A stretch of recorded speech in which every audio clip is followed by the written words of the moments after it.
Hello? Is it working? Hi. Hi. I'm Brad. Audio good? I hope it's not delayed. I've been having a lot of issues with my Oh my God, it's a lot of highs. Hi everyone. Echo? Hold on. Oh, I'm an idiot. I know why. Wait, how do I have audio? Actually, I don't know how do I have echo? That doesn't make sense. Okay, you guys are such trolls. I hate you. Hey everyone, it's a very exciting day, exciting week. Honestly, this is like probably the most historical week we will have in VR or XR since like ever. like honestly, I don't freaking know. Yeah, wrong.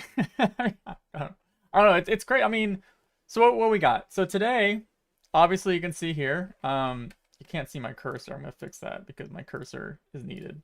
So this was announced before the Meta Gaming Showcase, which means they probably won't talk about it too much during the showcase since they said that they'll give more info in the fall, September. They even gave a date for Meta Connect this early, which is pretty good to see. I wonder if they'll do a in-person event this year.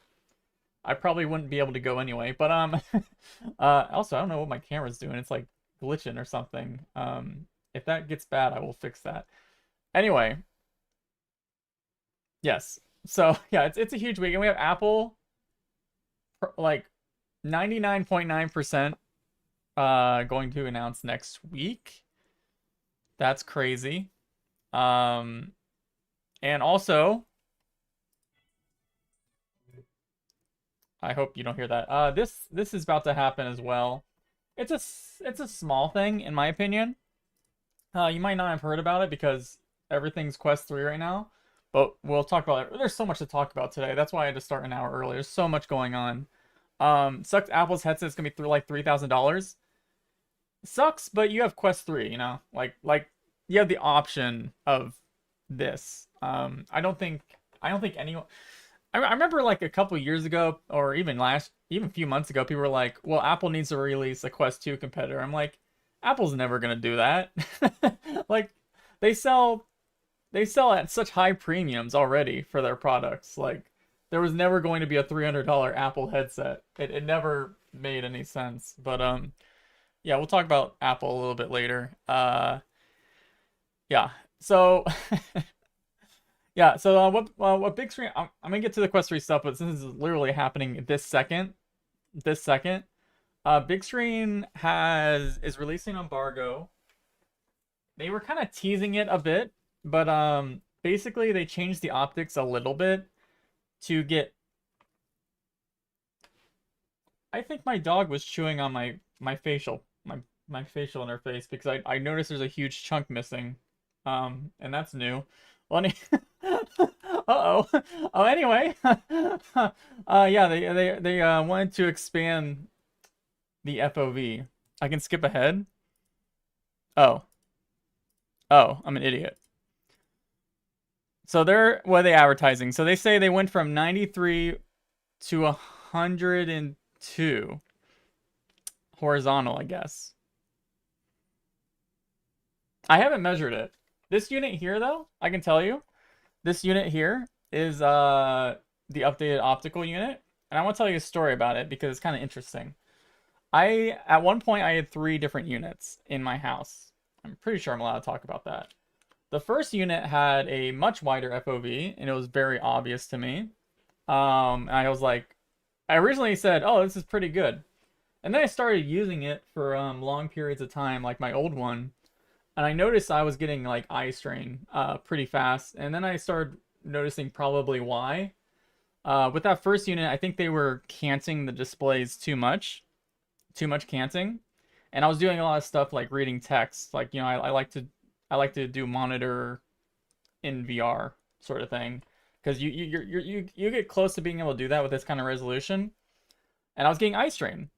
So I told them that, and apparently at that time I was the only person that complained. about a negative from the new optics bench. So yes.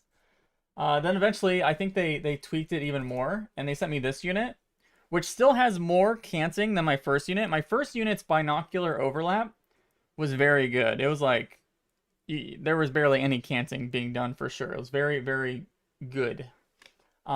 This one is less than that, but the FOV is better. And I wouldn't say the FOV personally is it's slightly noticeable bigger, but the biggest advantage of them doing the changes to their optics is not even the FOV, but the sweet spot problem that a lot of people have talked about.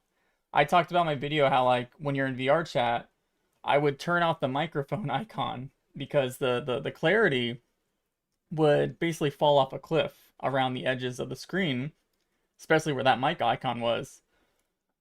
So I look at the mic icon all the time. I would turn it off because it just looked like a blurry mess all the time because of the optics. But now that the optics are clearly like more canted and more also more focused on the downward FOV than the upward FOV now, I can actually have the mic icon turned on. So the improvements are there.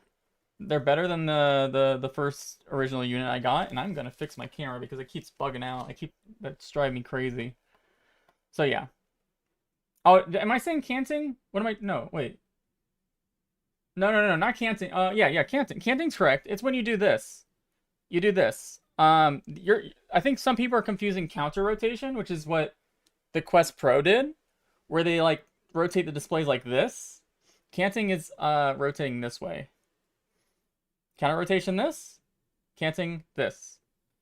Yeah, headsets are starting to do kind of both right now. The funny thing about this is it kind of made me think like, wow, if people want you to do a lot of work in VR where you're looking at a lot of text, you want to have a really good binocular overlap, because that was the problem with me, is I just couldn't look at text anymore like for hours. I would start getting headaches and like eye strain and stuff. So that's important. That's important. So counter rotation is another way to get more FOV, because displays are usually square or rectangular, and your FOV is mostly focused like left and up and down, So if the largest diagonal of the display is between two corners like this, companies are like, oh, let's tilt the displays this way to make the vertical, or in Quest Pro's case, the horizontal FOV longer, because your FOV is heavily based on the size of the display and the way that goes. So yeah.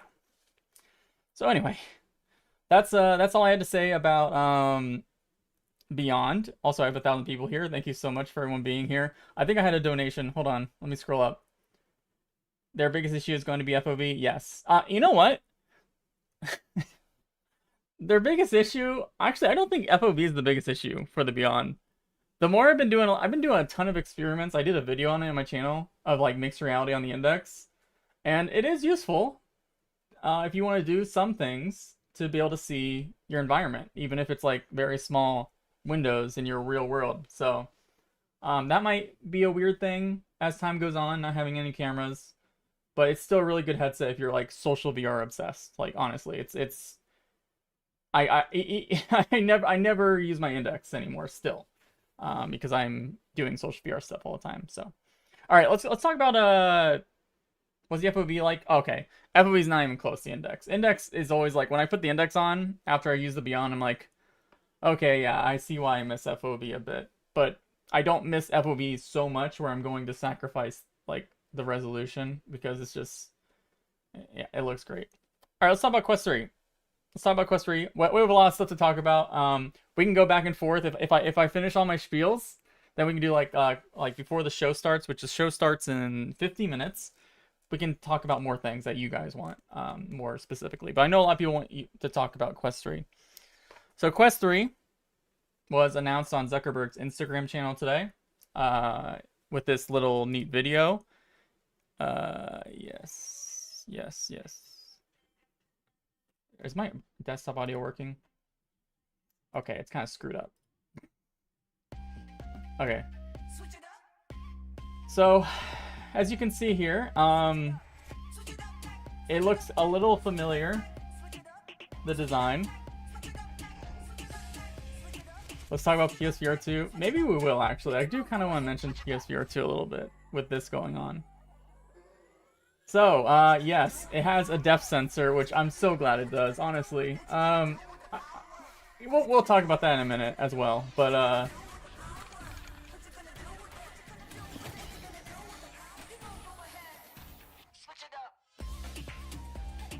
yeah, I did see that Quest 2 is getting an update to increase performance, and Quest Pro.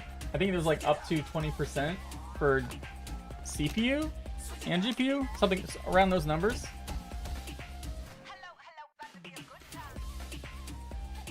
Quest 3 looks fantastic. Yeah, I'm gonna give you my opinions, honestly. I have some opinions, of course.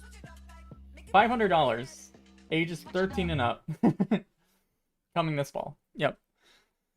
So, first of all, it's next generation virtual and mixed reality headset. Will ship this fall, probably right after Connect, which they did announce Connect is going to be on September 27th, which is awesome.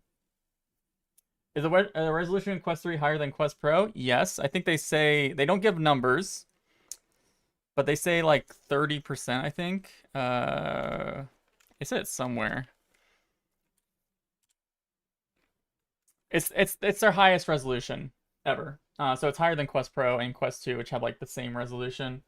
And they use pancake optics. This is probably the same almost very likely the same optics from Quest Pro. Now, one thing you should note is it doesn't mention anything about mini LED or local dimming, I mean, or a quantum dot layer. So this is standard LCD that's higher resolution than Quest 2 or Quest Pro with pancake optics. So if you're sad about mini LED, adds a lot of costs to an LCD panel, and we're not completely sure if it's one or two panel yet. Like there's data mining, me, Basti, and Samulia, who are really it's mostly them two. They handle most of the Quest data mining, where they go into deep in the files every firmware update, and they can see device trees. The resolution said around 2000 by 2200 per eye, but it doesn't give a good clear indication if that's a single or dual panel compared to previous headsets. So it's probably gonna be around that range. I heard it's like 30, maybe up to 30% more resolution than Quest 2 at least.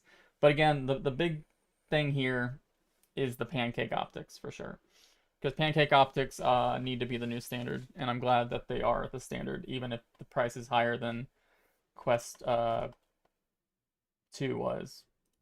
Let me fix my camera because this is actually driving me nuts. I think my computer is getting overloaded, so it might look a little more blurry. Yeah, it's gonna be lower resolution, but I have to do this. Okay. Oh, now it's like so zoomed in too. Oh, that's ugly. Oh boy. Oh boy, I don't like this. Okay, well, sorry that my face is bigger. You gotta see my bigger face. Sorry about that. Okay. Oh, I hate my bigger face.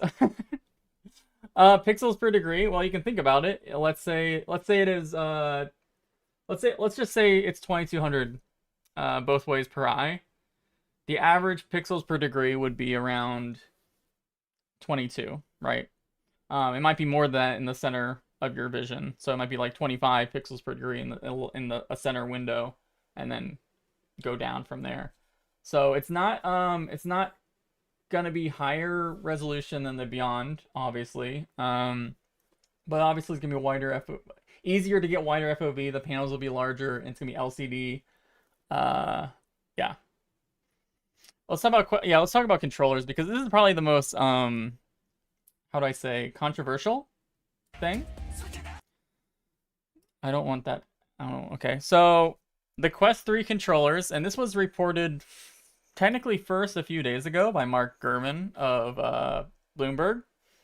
They got to try out, but they claim they got to try out a prototype of the Quest 3, which was probably someone's dev kit that that contacted him and was like, "Hey, you want to try this out secretly?" Wink, wink. And he got to try everything. So, the Quest 3 optics and display will be like Pico 4. Honestly, probably better in my opinion. So the best thing about the Pico 4 optics is they have amazing stereo overlap. Like it's 100%, nearly almost 100%. So it's actually amazing for like looking at text and stuff. However, some of the downsides with their pancake optics is they have a bit more of the ghosting and like the reflections that pancake optics usually do. Now, if these optics are literally the same coatings and everything as the Quest Pro optics, Quest Pro has almost none of that. Like they eliminated that so amazingly well. So I think it's gonna be better in my opinion, look better than Pico 4 because again, I just think the Quest Pro. Where am I hearing this from? My phone just started playing a video. Yeah, I think the optics in Quest Pro are like the best pancake optics for larger displays because again, you can't really pair a micro display with those optics. You would need a different type of optics for micro displays. But anyway, yeah. All right, so let's talk about controllers. I got distracted from chat, but I'm happy to. So yes, they are using very similar design. Let me find my Quest Pro controllers.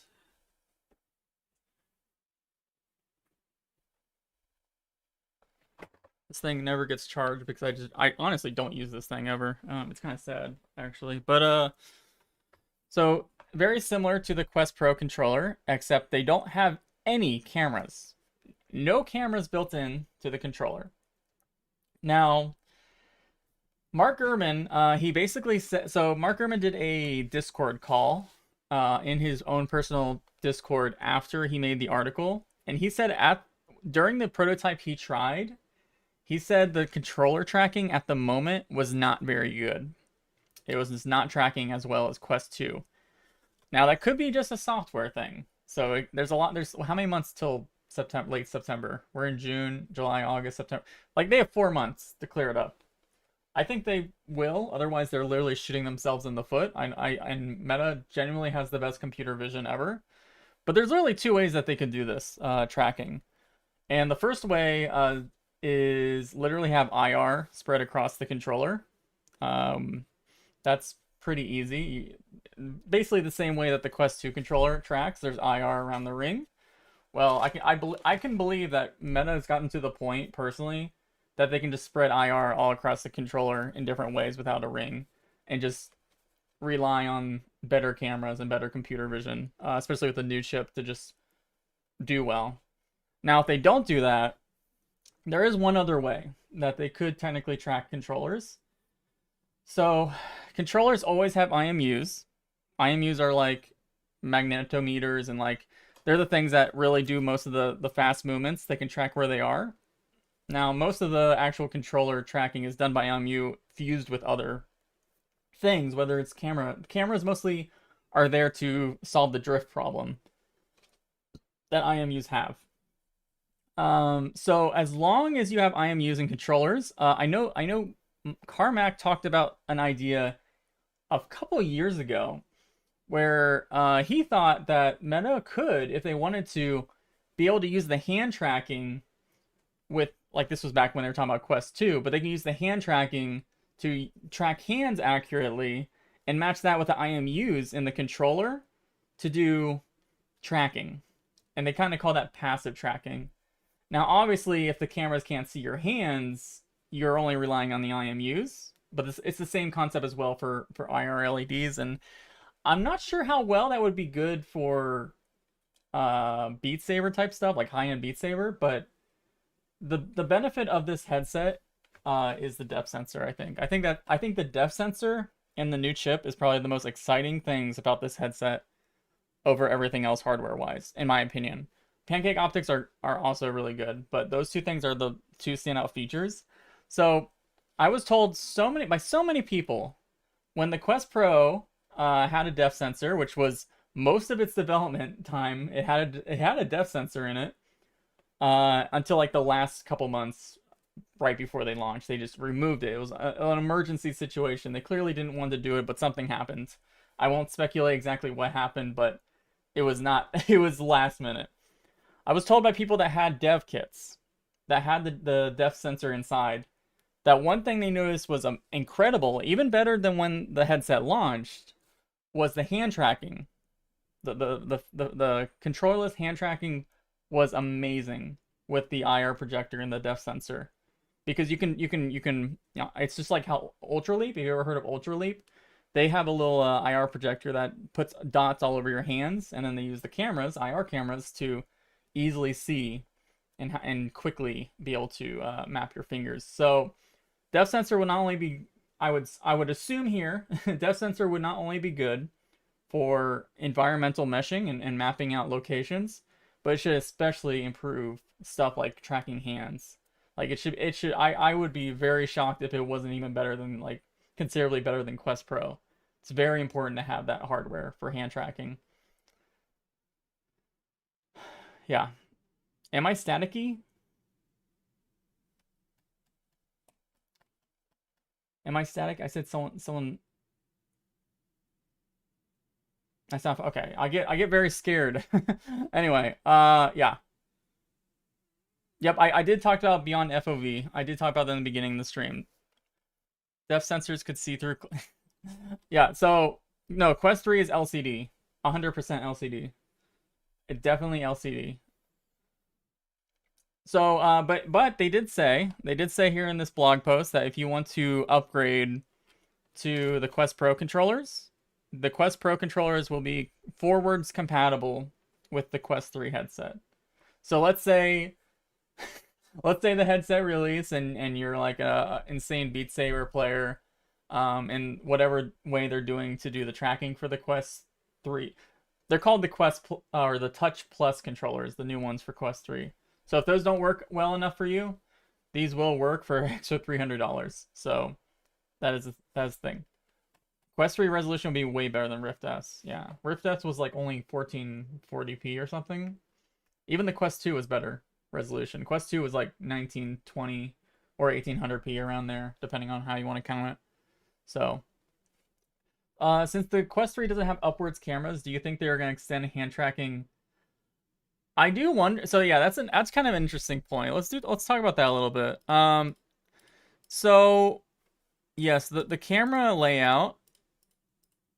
Do they have a good bit? Okay, so the camera layout is there's 4 cameras in these pills.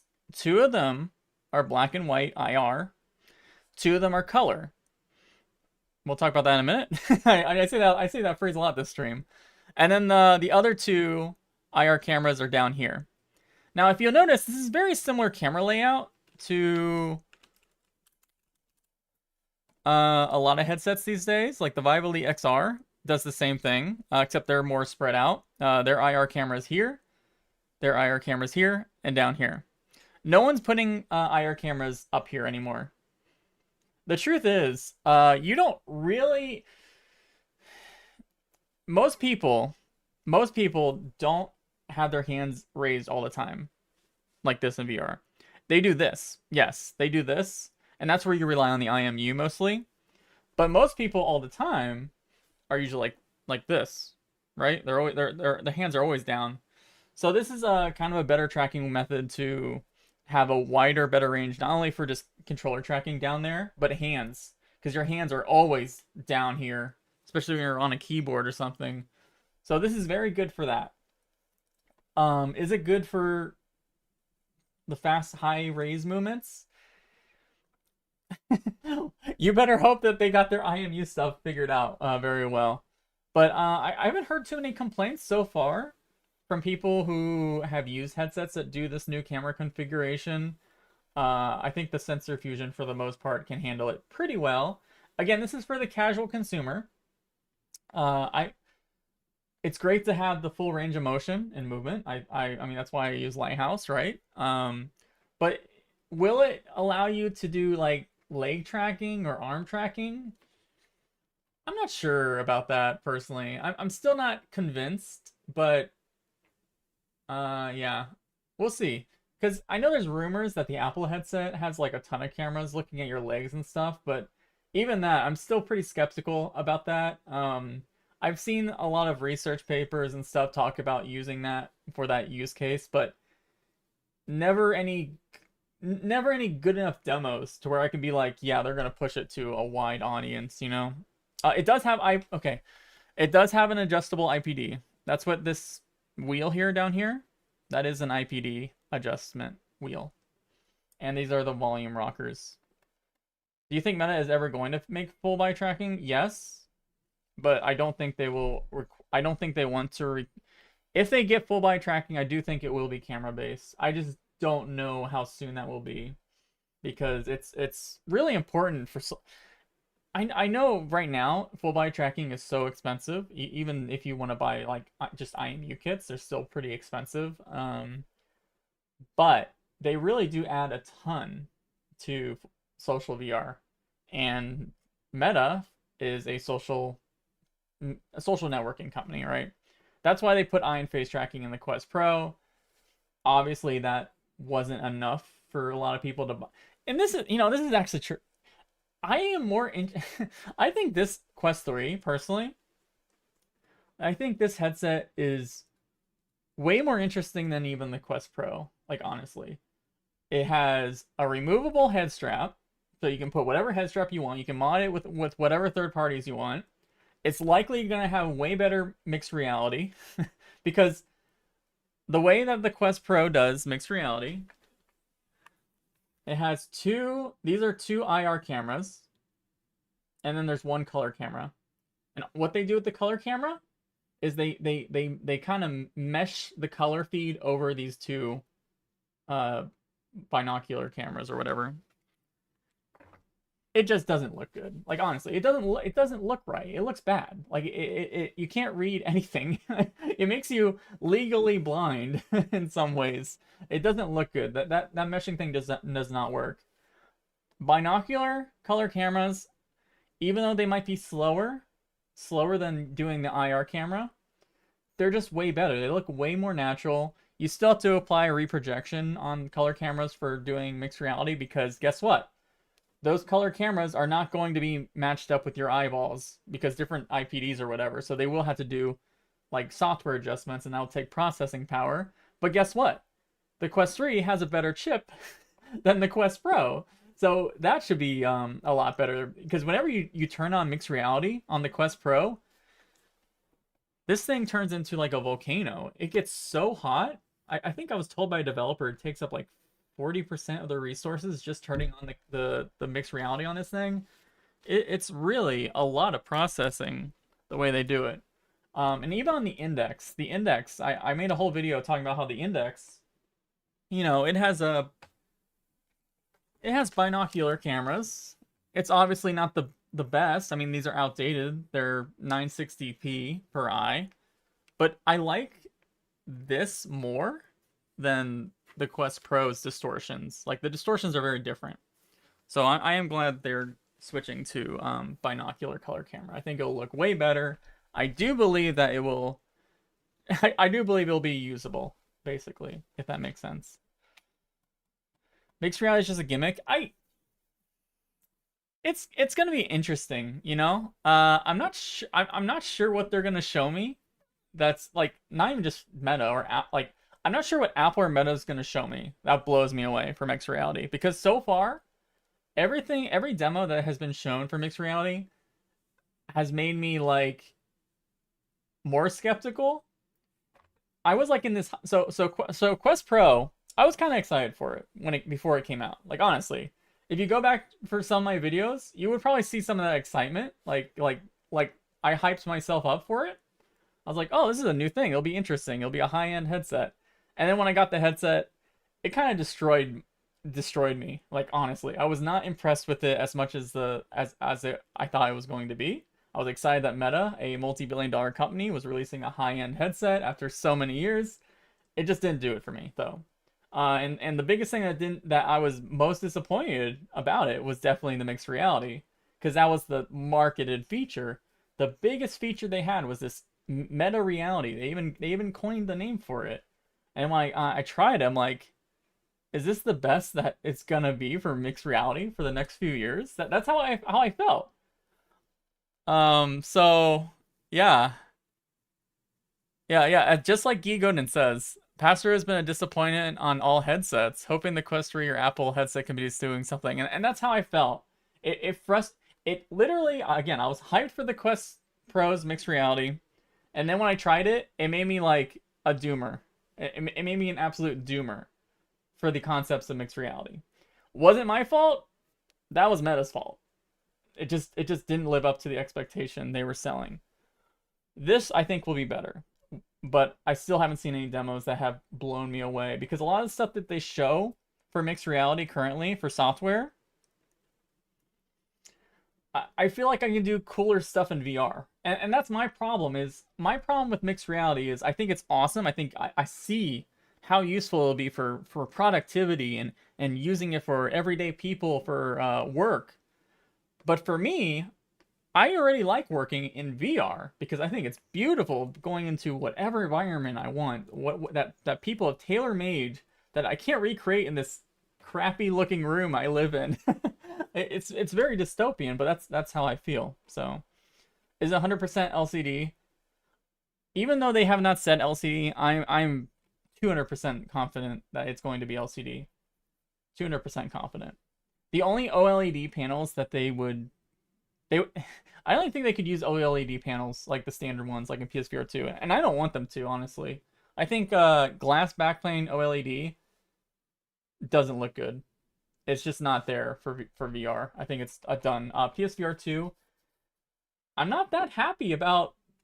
I mean, I'm happy with the colors and the 10-bit color from the OLED, but I'm not happy with the Mura. I'm not happy about the screen door. The fill factor is very low because there's no mass-produced RGB stripe OLED in that type of OLED.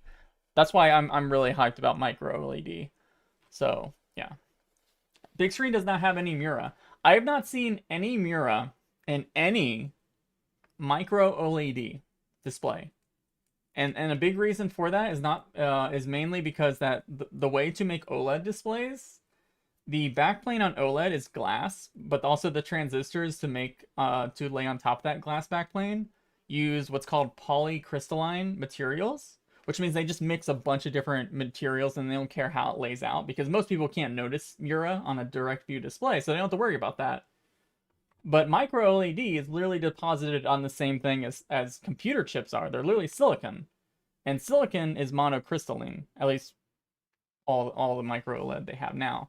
So there's a lot more even current throughout the entire backplane. So you don't get that huge Mura effects. So micro LED is really good. Very good. Don't you think face and eye tracking in gaming headset is more important than MR? For gaming, no. I think eye tracking is pretty useful for some rendering stuff you can do. OLED, not OLED. The only reason I say OLED is because sometimes I say micro OLED, and people mix the words and think I'm talking about micro LED instead of micro OLED. So that's why I say OLED every time, because people always confuse the micro OLED from micro LED technologies, and they're pretty different because micro LED is still really far away for VR. So, yeah. Anyway, Beyond is not a standalone device. No, you have to have a computer. So what else? Oh yeah, face and eye tracking. So yeah, face and eye tracking, not in this headset. But I'm glad that you brought that up, because I think I wanted to show this off. So there is a project going on. I remember, I think it's called iTrack VR. So there's an open source project going on called iTrack VR.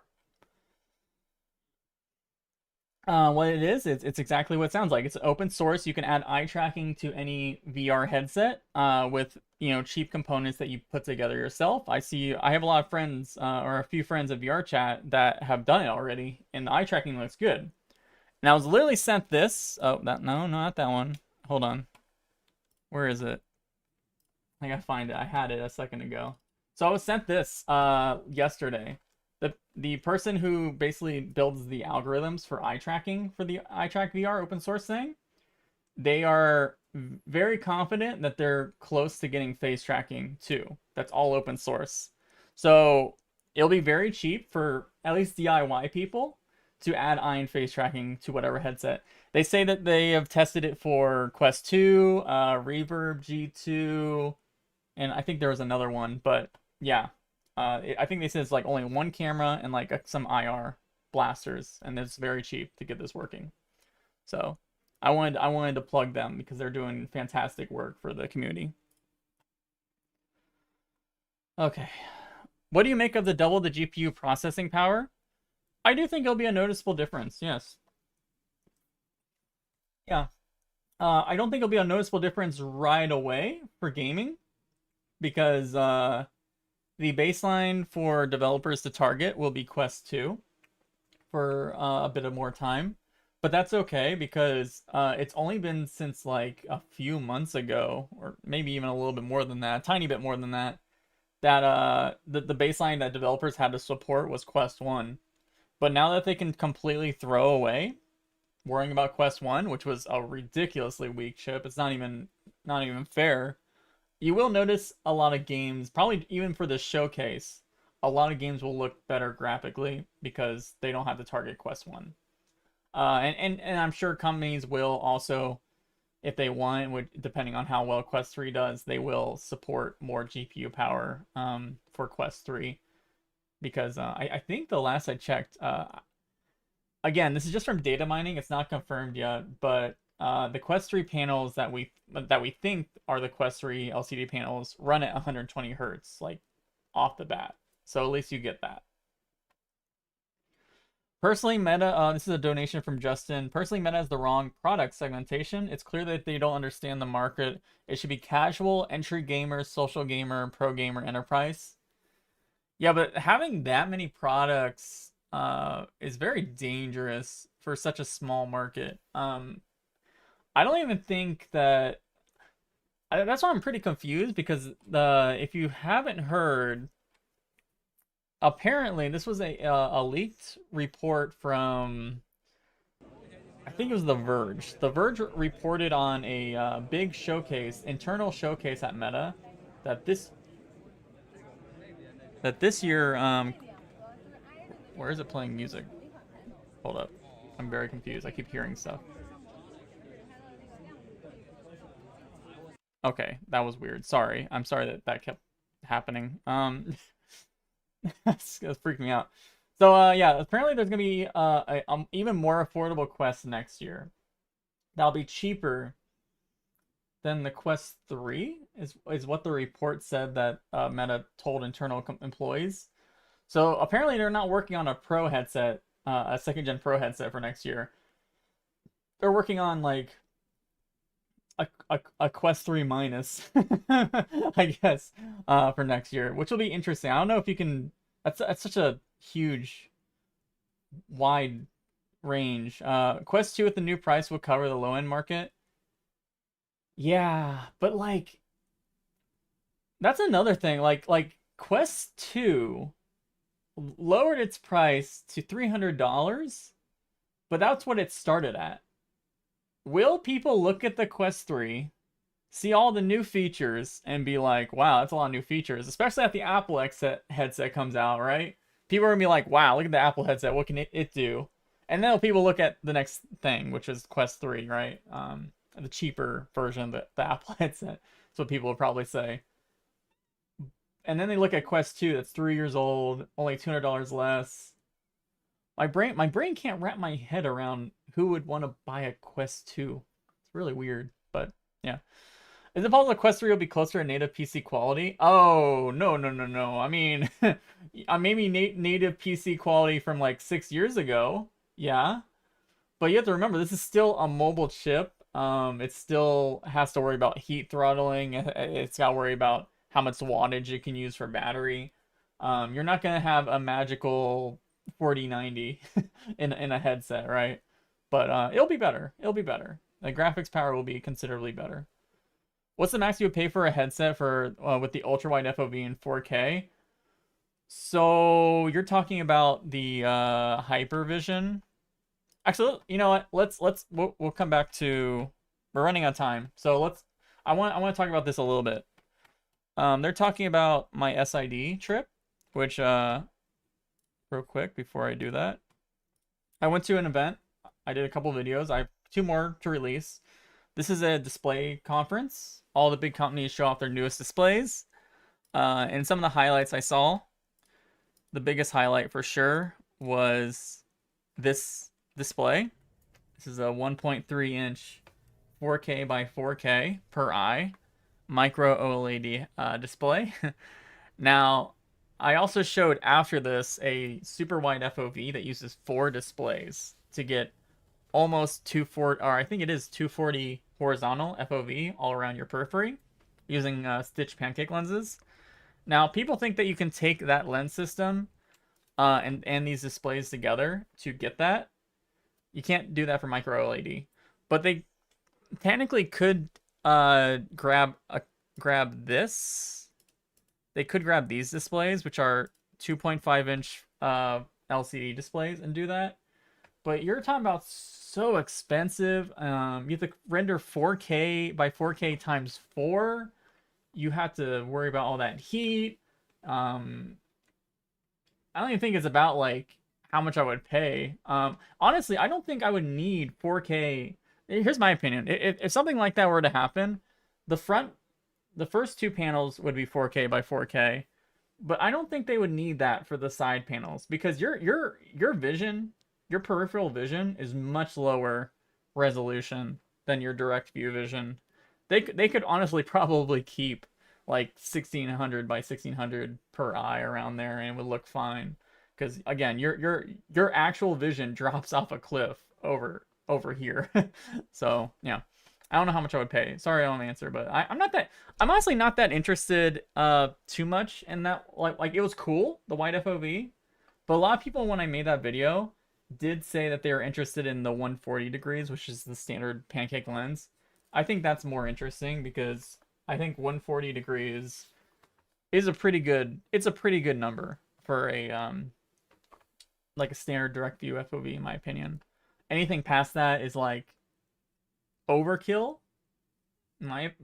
Just from what I've tried, and even that lens is like it just adds so much cost and complexity. I can't imagine myself yet. Increased. Hold up. I'm getting a lot. Oh my god, I got a lot of donations. Any new rumors on the Pro 2? No, but I think they're waiting on micro LED to become more available for them. So let's talk about Apple headset because it kind of relates to that. So Apple's headset literally had a new sort of, I guess, rumor come out. Or not rumor, I would almost say leak because it's from a very reliable source, a display industry source that I was talking about how this display feels amazing, right? This 4K by 4K. Well, where is it? So this is Ross Young. He is one of the analysts at DSCC. There's display supply chain consultants analysts.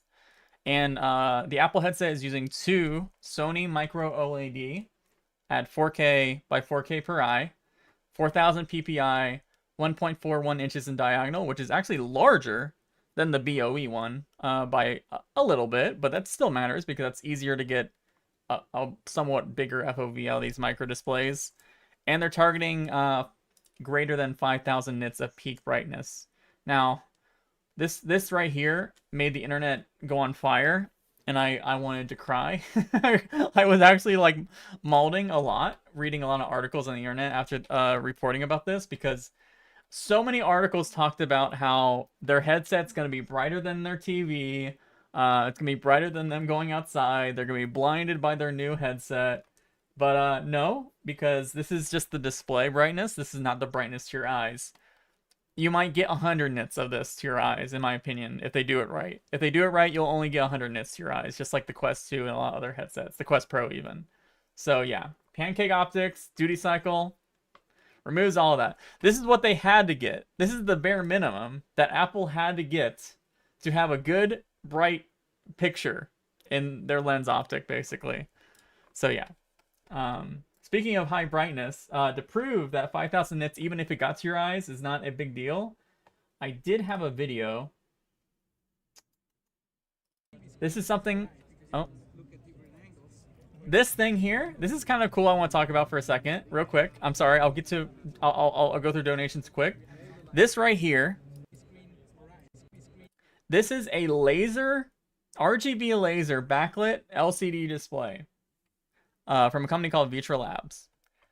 It actually has 2 layers of LCDs because the lasers are so bright and collimated that they need 2 LCDs to improve the contrast because it just blows out the contrast for these LCDs. So they have 2 LCDs on top of a laser backlight, and it gets like 10,000 nits directly in your eyeballs, which is awesome. And I got to put my eyes up to it. Now the video sucks because the camera just doesn't know how to correctly adjust for this lighting scenario. It looks super blinding in the video, but I put my eyes up to it. It didn't blind me. It looked really good, actually. Like the brightness value. Yeah, it was impressive. It won't blind you. It looked like they had a lot of beach scenes, right? A lot like you at the beach, and it felt like you were at the beach. That high of brightness to your eyes. It felt really cool. It felt really good, and it didn't blind me at all. So yeah. All right. Let me go through these. Do you think Quest 3 Lite early next year? No. I think they'll leave Quest 3 on the market by itself for a while. I think Quest 3 Lite would be like. I think the big reason they might want Quest 3 Lite to exist is they want that new chip to become more standardized on their platform, because I think processing power is so incredibly important for what they're trying to do. And the XR2 Gen 1 just doesn't cut it even now, in my opinion. When will we get 8K per eye?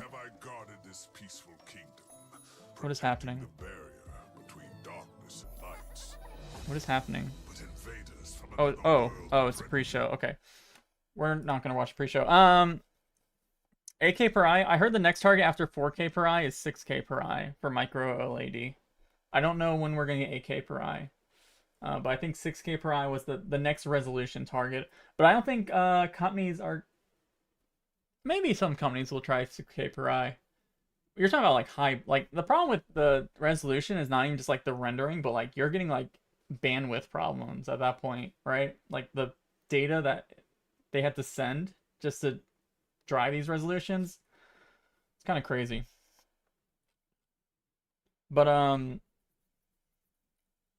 yeah, let's continue. Thank you for the $5, Star Centurion. Oh my god. Yeah, I did. I use that Beyond every day. I talked about it at the beginning of the stream. This is the current unit right here. This is the current FOV improvement. If you want to go back to the beginning, it's there. I'm so looking forward to open source fade tracking. Me too. I think that's a great project. What do you expect to appreciate most from a year from now? Quest 3, Bigscreen Beyond, or Apple's headset? Personally, okay, so let me first say my opinion on Quest 3. Like from all the announcement, my hype levels and everything. I'm more hyped about the Quest 3 than I ever was about the Quest 2. By a lot. And this is gonna seem very cynical for me, but I think you guys kind of expect cynicism from me at this point. So the Quest 2 always felt like toy territory for me, right? I felt that they sacrificed so much to get that extremely low cost that it was never an interesting product for me. That's just the way I felt. Now Quest 3, they're boosting the price up so they can put more in it, and they're doing some really, really impressive things. I'm really happy to see. I think it's way out of that toy territory compared to the first Quest 2 or whatever. Even Quest 1 a little bit. So I am excited for Quest 3, but I am way more excited for the Apple headset because I'm just so fascinated by this idea that Apple wants to release a $3,000 headset that has everything. The same excitement I was feeling for the Quest Pro, I'm kind of feeling for the Apple headset now. I mean, even the rumored specs, even if half of the rumored specs for the Apple headset are true, I will be just way more appreciative of it, even though it's so expensive. But that's just the way I am. I like the high-end stuff for XR. I've always liked the high-end. And when companies like Apple or Meta are exploring the high-end, I'm excited because they have the most money. theoretically to spend on making an amazing high-end product. So yeah, that's how I feel. Would tracking inference be better? Tracking, I mean, everything, XR2 Gen 2, a better CPU, better GPU, but really the CPU side of things, having a better CPU is always good for computer vision and tracking and stuff. So, yeah.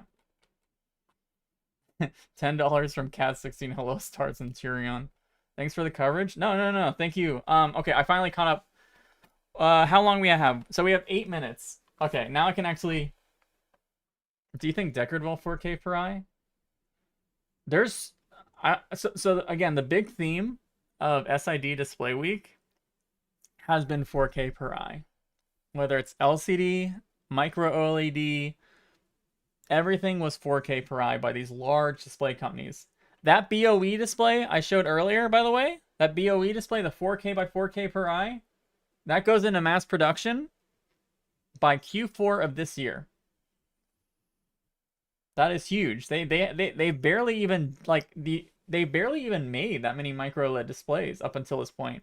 There's another company, Sia Tech. They're the same display provider for the Bigscreen Beyond. They had a 3.5K by 3.5K display, 10-bit color, adaptive sync, or free sync, or whatever you want to call it. That is also supposed to go in mass production pretty soon. So there's a lot of suppliers, and of course Sony is supplying Apple. Every supply, and now we have Samsung. Samsung is gonna have their pilot production for their micro OLED by the end of this year, for mass production next year of their micro OLED. So many companies are building micro OLED, and every company is going to target 4K by 4K per eye if you are a large tier 1 company. Bigscreen Beyond, Bigscreen is not a large tier 1 company, so they're not going, companies like that are not going to be able to get those kind of displays first, but yeah. Lost the announcement, we'll do a video later. I don't know. I think I'll just put chapters for the VOD and talk about it. Do you expect Apple's VR headset to work with Steam VR? Probably not. I expect someone's going to make like an app to do like virtual desktop sort of thing for Apple headset, and that's going to be some weird wonky work. I don't know how that's going to work, but I expect there's going to be some weird stuff going on there. Refresh rate. So all the refresh rates. Okay, well actually I shouldn't say all of them. So the Sia Tech 3.5K, that is 120 hertz up to. The BOE 4K by 4K is 90 hertz up to. So it's gonna be from 90 to 120 hertz. Is most companies, I've always heard that most companies want 120 hertz if they can get that. So yeah. Thanks for all the donations. Will you even be able to game on the Apple headset? That's a good question. I mean, apparently gaming is like some sort of focus on the headset, but I don't know if they mean like putting up a virtual iPad and playing touchscreen games. I don't know if that's what they mean, or like they want VR games. I would hope VR chat somehow gets on there. I know VR chat's working on the iOS version, right? Of VR chat, and I know it's different, obviously, than porting that to a Apple headset that we have not really we'll know how people can port stuff over to the Apple headset next week. Like, it's a developers conference, right? They're going to talk about all the tools. I remember there was early rumors that Unity will be a big partner for the Apple headset, so Unity apps will be able to build for that, which would be a huge benefit. So yeah. Yeah, exactly what Guy. So I think Guy was asked in the chat if he will bring virtual desktop to the Apple headset, and he replied, if I'm allowed to, of course. But I'll port the app to the Apple headset for sure. Whether it gets improved in the App Store will be up to Apple, and I think that's where you have to worry about more, because Apple's really annoying. Like, honestly, I can't even stream. No one on YouTube, at least, can stream WWDC next week, because they DMCA every stream that is not theirs for Apple. So don't expect any stream from me. I tried it last year. It was an instant takedown. Apple sucks when it comes to that stuff, and they also are very aggressive on what they allow on the platform. And if they see something as like, oh, maybe that will push sales to another platform, yeah, you have to kind of worry about that stuff for sure. Hoping Apple actually engages with gaming and not use it as mainly a productivity device. Spent the last months making a Severance demo in VR. Well, I'll pull up this video you have here and just leave it there while I continue reading chat. This is someone that was made by a community member here. Yeah. Stealing someone's content is not okay. Stealing someone's content and re-uploading it's not okay, but transforming the content with like a live reaction and opinion on what's being shown is kind of the basis of Western media and Western journalism especially. So, yeah. But I know it's a cultural thing. Like in Japan, there's no such thing as fair use, right? So, but this looks cool. Very cool concept. It's a very like, you know, it's it's very opinionated on what illustrates fair use. But I think if you're doing a live stream and you're commentating and like you're giving your live opinions of what is being done, that becomes a transformative work in my opinion. And if companies say that you can't do this, then the entirety of journalism shouldn't exist. Not just YouTube journalism, but like all the articles that come out or live blogs that come out showcasing events. So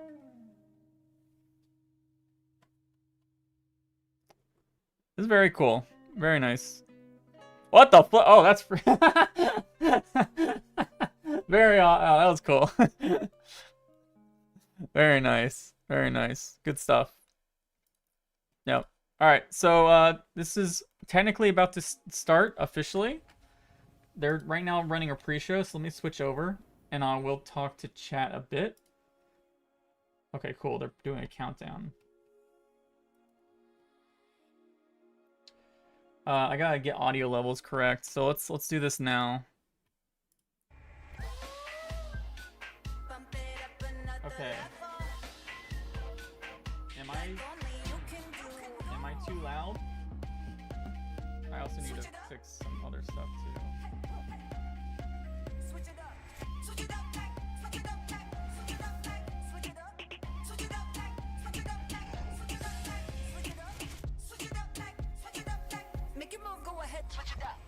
Okay, too quiet. What about now? I'm gonna keep playing this audio so I can get this right. It'll have pancake lunges. Good? Okay. Now, before this starts, I do want to mention one thing, and I hate to admit it, but like, it takes a lot for me to get excited about gaming these days, especially VR gaming. So, if you don't want me to be cynical, I don't know how good this event's gonna be, but I might be cynical sometimes. So if you don't like that, I'm sorry. I have been playing a ton of Persona 5 though, so yeah. All the games you're about to see today, even the ones you'll see for the first time, are slated to launch with the next year. There's always the risk of games slipping due to the real challenges of development, but we want to show you games you'll be playing sooner rather than later. Thanks for watching, thanks for building, thanks for playing. Let the games begin. By the way, MetaQuest is for ages 13+. Very cool. Alright, everyone. Good luck, have fun. Why is the audio not playing? Okay, there is no audio yet. Really. Again, let me know if I'm too loud or too soft because I'm using different audio for this too when it pops up.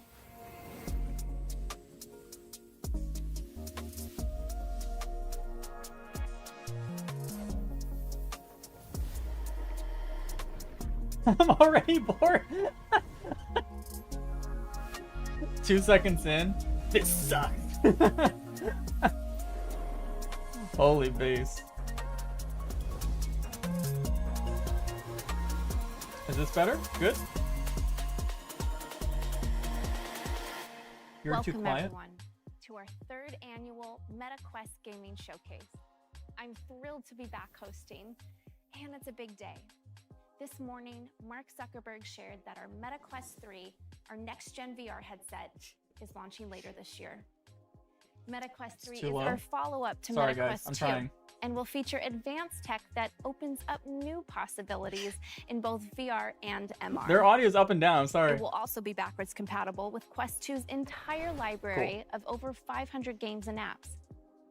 Later in the show, we'll explore Oculus Studio's biggest and most immersive game ever with a gameplay deep dive. Chat, A stop. game that will take advantage of can't- MetaQuest 3's cutting-edge hardware. You're making me laugh.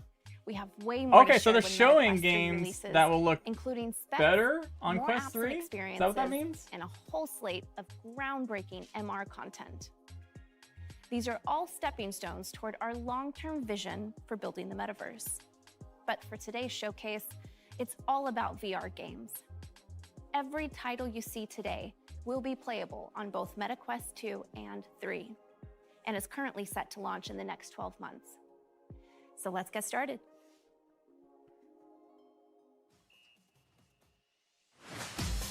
This sucks. Are you ready? Alright. Alright, not a good start.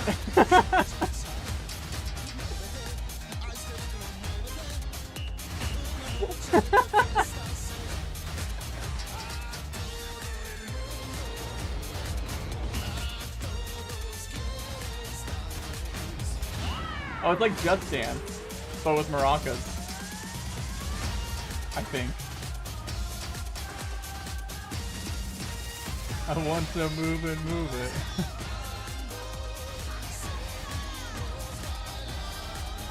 You're right, it is Monkey. It is a monkey game. What? How many monkey games are we gonna see?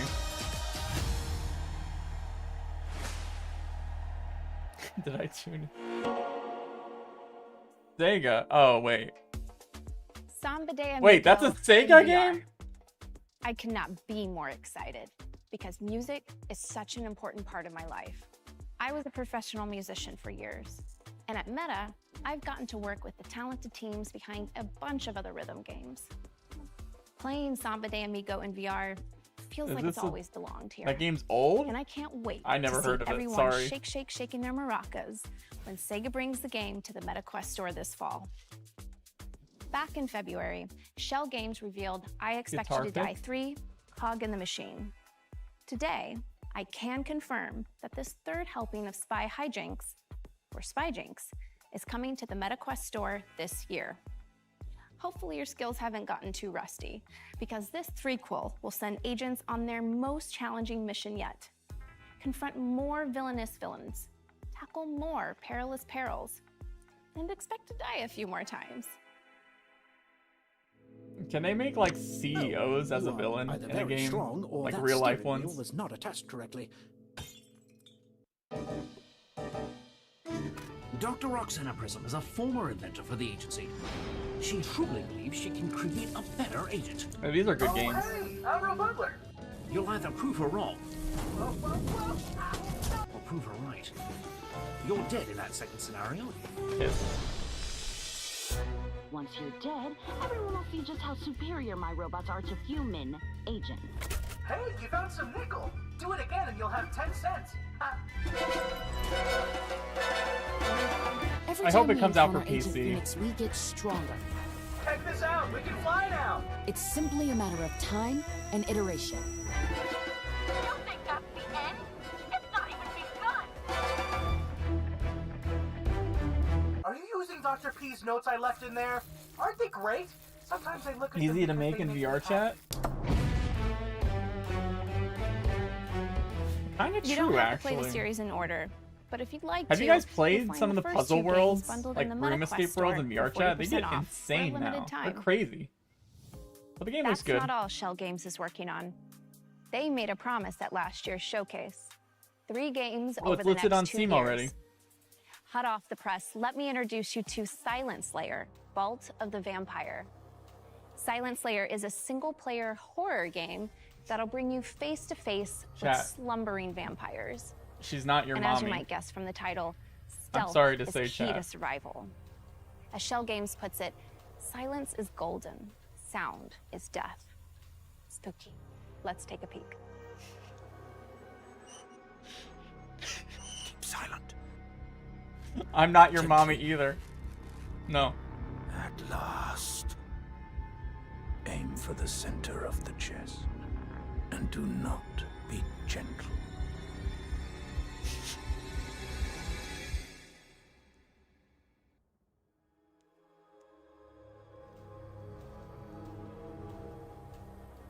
Cool.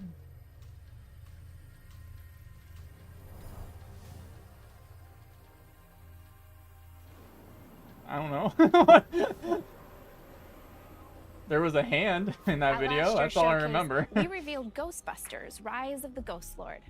And then I got to drive off into the sunset in the iconic Ecto-1. Oh, the For Ghostbusters this year's game. show, Sony Pictures VR and N-Dreams put together a little dossier on the Ghost Lord himself. Who is he? And how did he get to be so mean? Along the way, we'll get a glimpse of the West Coast She-Hulk. Ghostbusters HQ, some iconic San Francisco landmarks, and the spirits and specters that you'll be trapping there with your friends. Let's take a look.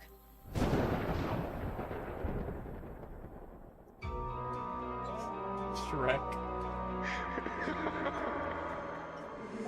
You think you know the whole story of the Ghostbusters. Well, you don't Gamora. know my story. 1984. My research brought me to Columbia University, where I studied under the Ghostbusters. They dismissed my work, called it dangerous. But in San Francisco, I can Gameplay show where? them, with its untapped cauldron of the undead. Where others saw fear, All footage I captured saw on subjects. PC. Actual How could I gameplay know my experience will research vary. would stir a dormant evil. The Ghost Lord. Alcatraz. Tortured souls whose guilt I could drain and drain again. Their pain, the price of progress. My dear assistant Katie understands. Soon everyone will understand. Especially you, Ghostbusters, with your silly parlor tricks. You will see the progress I have made. Know the power I have harnessed. You will realize that I, Gustav Hookfather, am the genius who gave the world endless I want to see the quest clean games play energy. now. I mean, it looks fun. The time of the Ghost Lord is here. I mean, the gameplay from the 5 seconds they showed looked fun, but I really want to see what it looks like on Quest now. You don't put that disclaimer in my face without showing me what the Quest version looks like. Come on now. Check this out. The team let me into the San Francisco Ghostbusters HQ a little early, and it's still under construction, but I've got my proton pack, my PKE meter, That was weird. and I know exactly who I'm teaming up with to take out the Ghost Lord. Because if there's one thing you can say about me, is that I ain't afraid of no ghost. Whew. They did Anyway, the same with the Climb 2, but When never we released asked on One PC. Homsub, developers of Rocket NX, what's something players will love about your new game? They said, you can lose an arm, then pick it back up and bash your enemies with it. There you go. Underdogs is a physics-based brawler improved where you wrap headset. yourself in your 5-ton gorilla mech and rampage Another monkey! through New Another Braunfels, monkey! the 27th Second one. century I'm gonna start mech fighting counting. capital of the world. Take on whatever the pitmasters throw your way and upgrade your mech to be even more fearsome. But remember, the more you climb the ranks, the more every lowlife in the city will be gunning for you. So get ready to claw your way up the food chain. Holy crap, there actually is going to be a lot of monkey games today. Oh, I thought that was a joke. Yo, this I thought city chat ain't was never gonna joking. let two base boys like us in. Nah, this the jungle out here, bruv. Bro. If we wanna get into New Braca, we're gonna have to fight like fucking animals. I do like mech games though.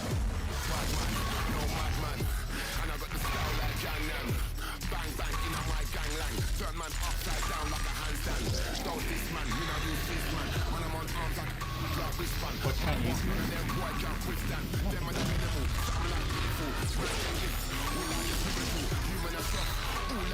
Is this like the mech version of Thorn? I want to some of them, they think of some joke thing. No, sir. It looks cool. Is it like multiplayer?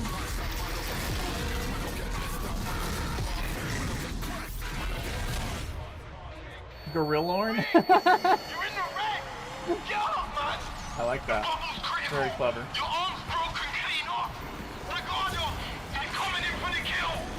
Get up and fight! Armored core monkey dude. Yeah, that's a cool looking game. Underdogs. That's not. Okay. It's interesting. I think it's single player, like, wave. At last year's show, we revealed NFL Pro Era, the first NFL and NFLPA licensed VR football sim. I love sports. Don't I look like a sports player? 3 million NFL seasons and unlocked over 9 million Represent. trophies. But what's next? Here to tell you is Status Pro president and co-founder and former NFL wide receiver, Andrew Hawkins. Thanks, Ruth. Our goal last year at Status Pro was to give people the experience of being NFL QB1, feeling the rush of stepping onto the field and leading your favorite NFL team to victory. And the positive response we got from our community was overwhelming, but that was just the beginning. Later look this like a year, prom we're king. upping the game with the next evolution of NFL Pro Era. This year is all about showing the world what you've got. I was in the running The for new prom version of king, but I NFL didn't Pro win. Era, we're expanding multiplayer so you and your best friend can pit your favorite teams against each other and see who comes out on top. There's a world of competition out there, and we want to class see how our president community's QB skills stack up. We got a lot more to share, though, between now and launch. New features, new modes. This is more than a roster update. The next version of NFL Pro Era will build on last year's game in so many cool ways, and we cannot Rigged, wait yeah. to get it in your hands. Check us out on social. I We hope post they don't a watch lot of me. community and game But, updates there before we launch yeah. this fall. This is really cool, by the way. Thanks, Hawk. All right, moving on from the field to the court. Should be able to have Back in 81 December, support for Resolution Quest 3. Games, creators of If it Blasting matters. and Demio, revealed their latest project, Racket Club, an all-new sport designed exclusively Racket. for VR. Practice your swing solo, play pickup matches You with see any people rackets? all around the world, or just hang out and socialize courtside with your friends in this one-of-a-kind My neighbors make sports a racket complex. every day. Here's a new look at Racket Club. Bring back Ucko.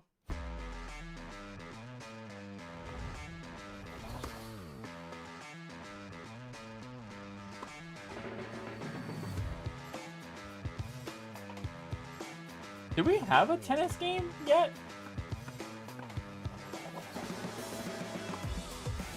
Why is it so tiny? Oh, I see. It's so small.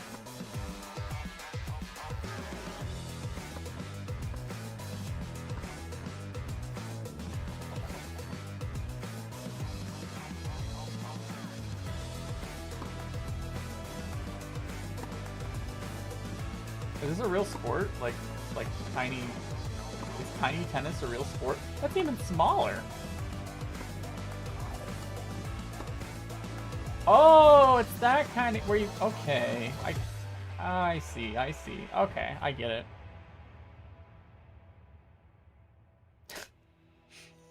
I play tennis! This isn't tennis!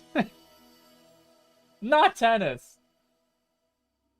At our debut gaming showcase, I premiered the launch trailer for Wraith: The Oblivion Afterlife. I from played Fast this Travel game. Games. It I was did the not get first very VR far in game it. set in the world of darkness. And today, we're diving back into the world of supernatural horror with an all-new adventure Pickleball? RPG, Vampire: The Masquerade Is that what they really Justice, call it? which will send you to Venice. But not the Venice you see on postcards. Which country invented it? You Because I are want a to vampire, boycott that comfortable country. in the city's darkest shadows. Hide in plain sight. From Drink the Seattle, blood of of mortals course. and use your vampiric abilities to I'm become the screwed. ultimate judge of the guilty. So, I'm without actually further screwed then. ado, let's sink our teeth into the debut trailer France of invented it? Vampire: The Masquerade Justice.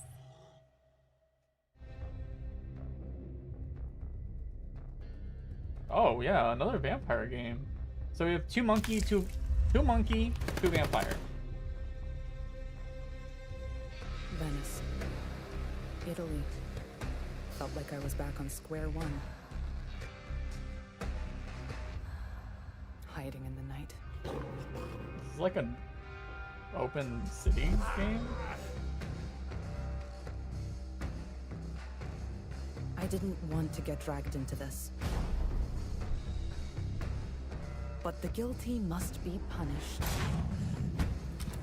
Half-Life 2 snipers. You do well to remember that. Because if you don't, I'll make things very Jesus. uncomfortable for you.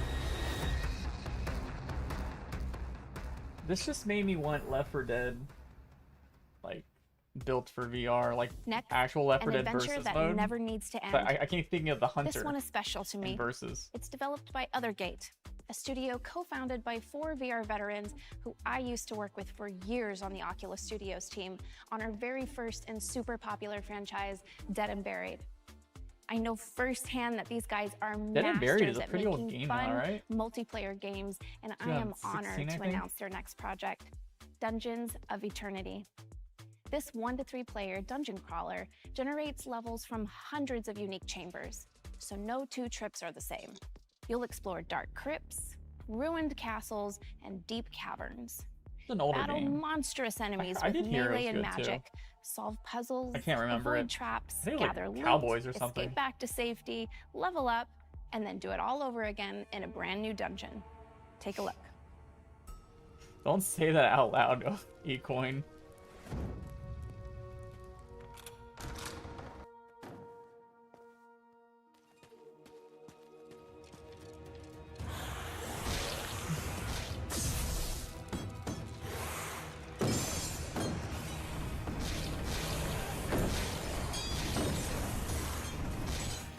Is this co-op? Is that what's happening?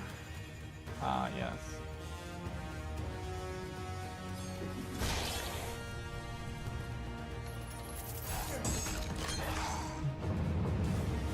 See, the graphics just, I don't know. Graphics don't mean everything, but like, it just looks like a mobile game graphics. There are a lot of these RPG crawlers. I think I've played like 10, but yeah.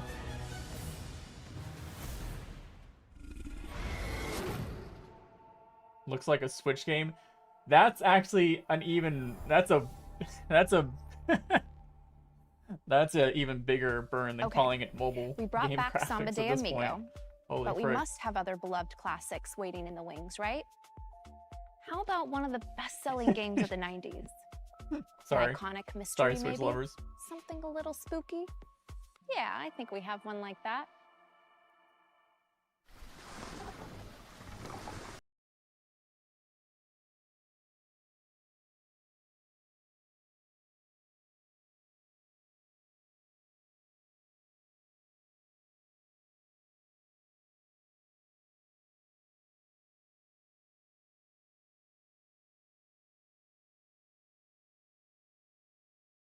Numbers.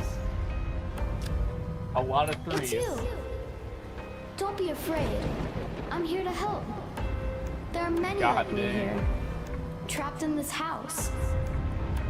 Yeah, remember that number because they might show amazing stuff at the end, and you might. Yeah, that's usually how people Each work. night, the guests arrive. Stout, what do you want? Show Dancing on the yourself. stage, yeah. That was okay. It looked visually appealing. They don't show prices. I mean, I guess, dude, showcases The never show Seventh Guest prices these days, is mostly right? known for ushering in They always the expect you to CD-ROM go era, look. once upon a time. But it's a great puzzle adventure game. And Yeah. it's cool to see Vertigo Games and Vertigo Studios Rotterdam staying true to the original, $39.99. but reimagining it for a new era. The team is using volumetric video to capture the live-action That's performances what I of thought was actors going on there. That's pretty to help cool. tell the game's story. They're also fully recreating the iconic mansion in 3D for the first time. That's pretty neat. Just don't be surprised if it starts changing shape around you. It is haunted after all. In addition to The Seventh Guest, Vertigo is working on Arizona Sunshine 2. Gameplay? A sequel to one of the most Gameplay popular today? games from VR's early days.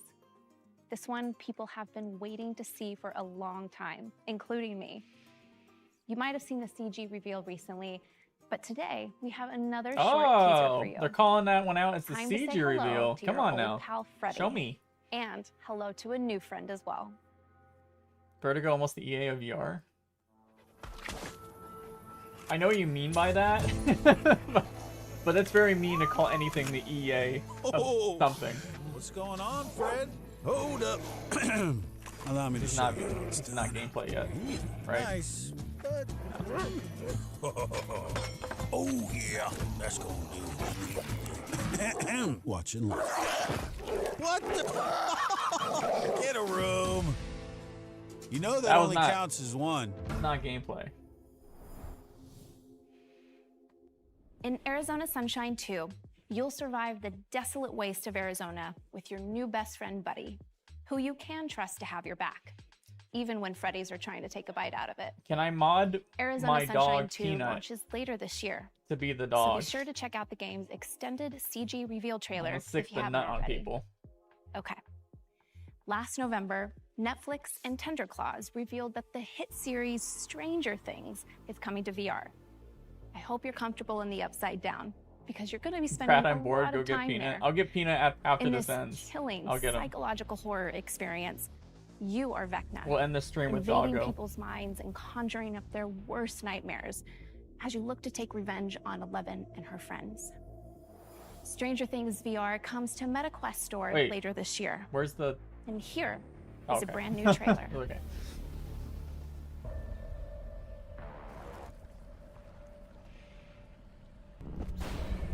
I saw a means to realize my potential, to transcend my human form, to become the predator I was always born to be. Those aren't vines. Says the entirety of Japan.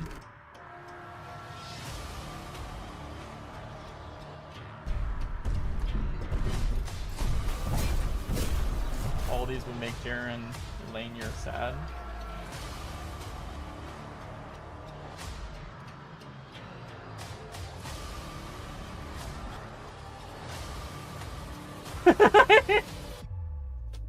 It's time. Every time I see that face, it makes me think of Zuckerberg.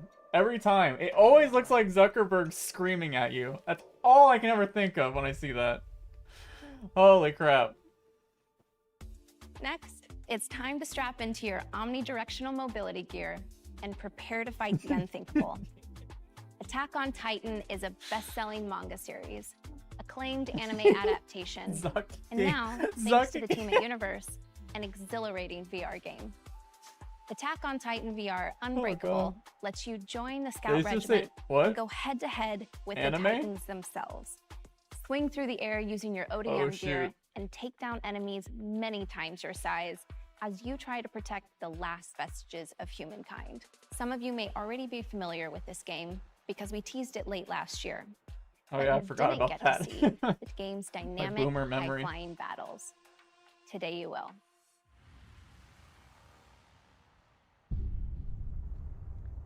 Universe. VR's. Universe.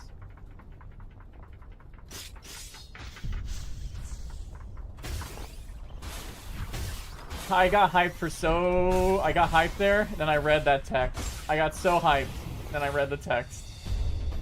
Oh my god. How do you do that to me?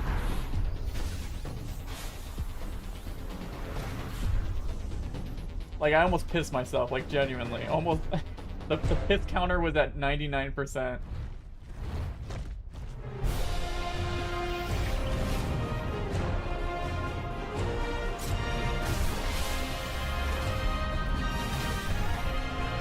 Hey, if it's anything like this, though. If it's anything like that, I'll buy it. Coming this winter? No gameplay. That's a little... Back in 2011, Sussy. Polish developer People Can Fly, the creators behind Outriders and Painkiller, introduced the world to skill shots. Blast an enemy out of the air, skill shot. Kick him into a cactus, No skill way shot. it'll look like this. Yeah. Crush somebody under a hot dog cart. You get the idea. Now imagine how creative you could The get city with will that be like system in 1/4 VR. of the size. Forget imagining it. We've got it. Here's your first look at Bulletstorm in VR. Wait, what? What?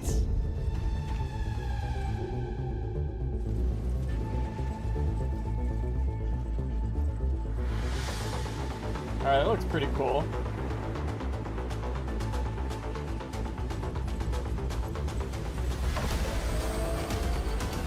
Oh. Oh wow, they're sliding. Alright, this looks cool. This looks like a good one, guys. It looks blurry. Well, I think they're running it on Quest. I didn't play the original Bulletstorm, so I'm glad I didn't.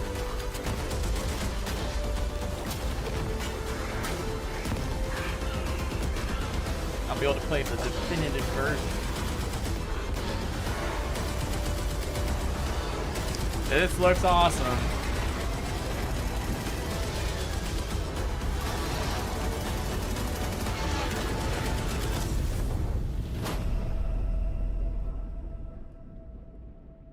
Alright. Looks good. It's also CGI. This Shut up, is the chat. Bulletstorm we all know and love. Every skill shot, every story beat fully recreated from the ground up for VR. And for the first time, you'll actually be able to handle an energy leash, deliver devastating This blows, showcase is and mow kicking down Sony's hordes ass. of mutated enemies. So book your ticket to the planet Stygia for later this year. It's like a pick your And poison. thanks to People Can Fly and Incuvo for bringing such a fun project to life. Okay, Am I before we start CGI? talking about our final game, I know That's why I was you've been waiting glitching for an earlier, my update on camera. Assassin's Creed in VR. The simulation And I wasn't have working. good news. Hey! Assassin's Creed Nexus is coming Wow. to the MetaQuest store It- by it- the it end of the year. exists. Tune in to Ubisoft Forward on June 12th for the full reveal of Assassin's Creed Nexus. All right, I promised you a deep dive. Let's get into it. In 2019, Ubisoft Asgard's Forward. Wrath took I'll us on wait an for the trailer epic to be journey uploaded on across the YouTube. fabled 9 realms of Norse mythology. That journey ended here, No GTA. imprisoned in this very tavern by the trickster god Loki. Is it the last game? Did they just say? But Destiny has more in store for you. From this the last Sanzario game? Games and Oculus time Studios, is it? this is the world premiere of It's Asgard's 1:30. Wrath 2. This one was already leaked. Loki's evil invades Hold your all ratings. realms.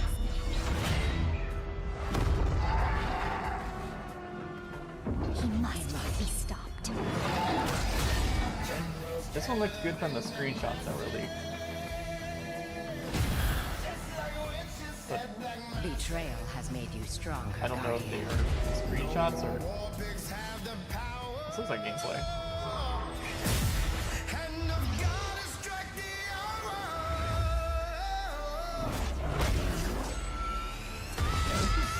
I mean, it's like...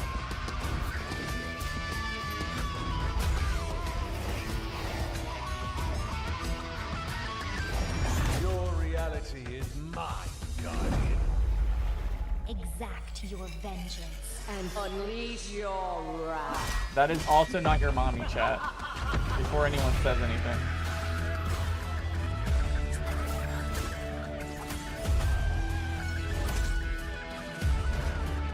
Shut up, sorry.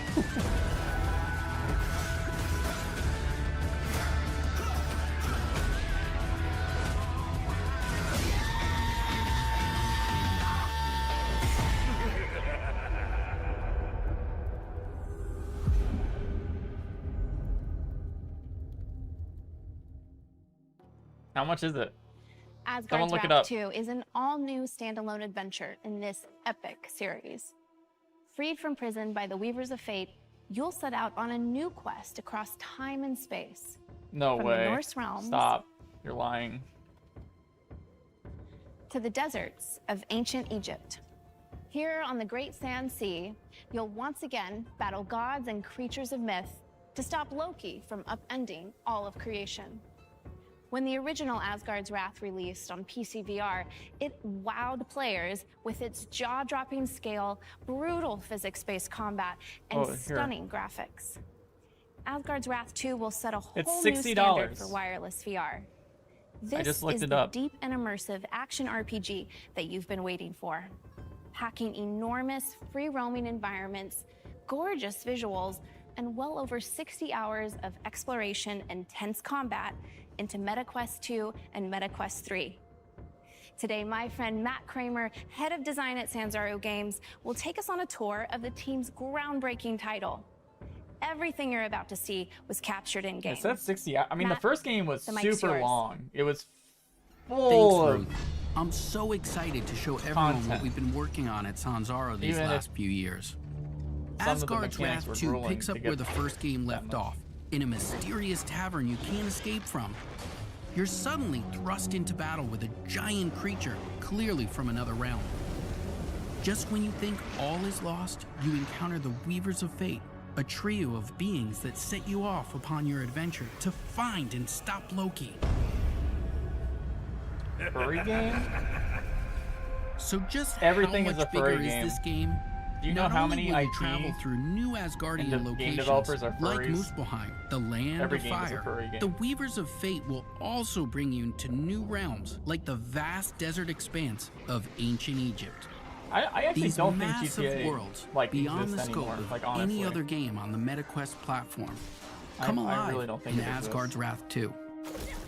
Dotted with temples, caves and dungeons, characters to meet, travel well, monsters to battle, quests and side quests, wildlife, crafting resources, mini games, and more.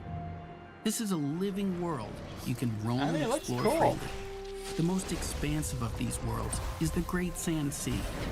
Full I hope they made the hidden combat more treasures and interesting unique because the events. combat in the first You game could was spend really a hours slog upon for hours me. exploring this map That was and like still not discover all its secrets. You might decide to prove your combat prowess by hunting rare, high-level monsters that roam the sands, or gather plants or this is animal Asgard's parts to Wrath craft useful 2. consumable goods. How long left? I think it's about such to as end. bait to This is like attract wildlife, the last or a thing. ward that provides a temporary AoE benefit wherever you throw it. If they but it's not all about survival. If they continue Kick too back long and fish, or beat your with the high score developer at the interviews, slingshot I'm shooting probably gallery. just gonna stop watching. There's no shortage of stuff to do and see outside the primary quest And then line. talk about it. These worlds are so big, you're going to want some more speed as you move through them. Luckily, you'll have the power of a god at your fingertips. As with Asgard's Wrath, you'll be able to transform a few brave animals into unique warrior followers to help you solve puzzles and eviscerate enemies. New in this game, they'll serve as powerful mounts that can carry you swiftly across the massive realms of Asgard's Wrath 2. No big Beat Saber update? That is pretty shocking, isn't it? Mount can look very They different to a saved the god. Beat Saber announcement for PSVR, too. Like Asgard's Wrath, you'll also see the world from the god scale perspective. Mount your and use your cosmic I powers want to ban you for manipulate saying the mount mortal your world furry, around you. honestly. I hovered Reach over the inaccessible ban button. areas, solve puzzles, and more.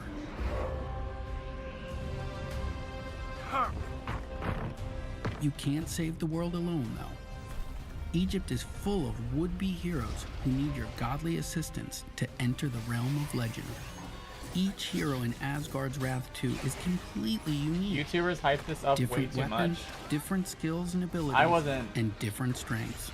aware By of that. possessing these mortals, but you can help them fulfill their as I destinies. said before this and showcase, get I don't closer to really yours as well. pay attention The first of these heroes is to Abraxas, the gaming stuff. a cynical tomb robber recently with a for grudge VR. against the gods.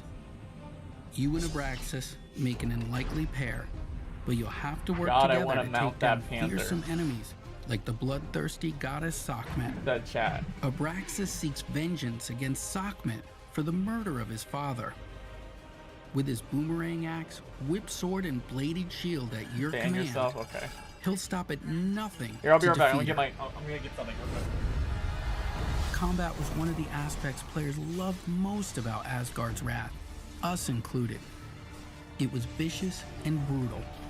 Whether swinging a sword, throwing an axe, or even using your fists, the combat made you feel powerful and skilled.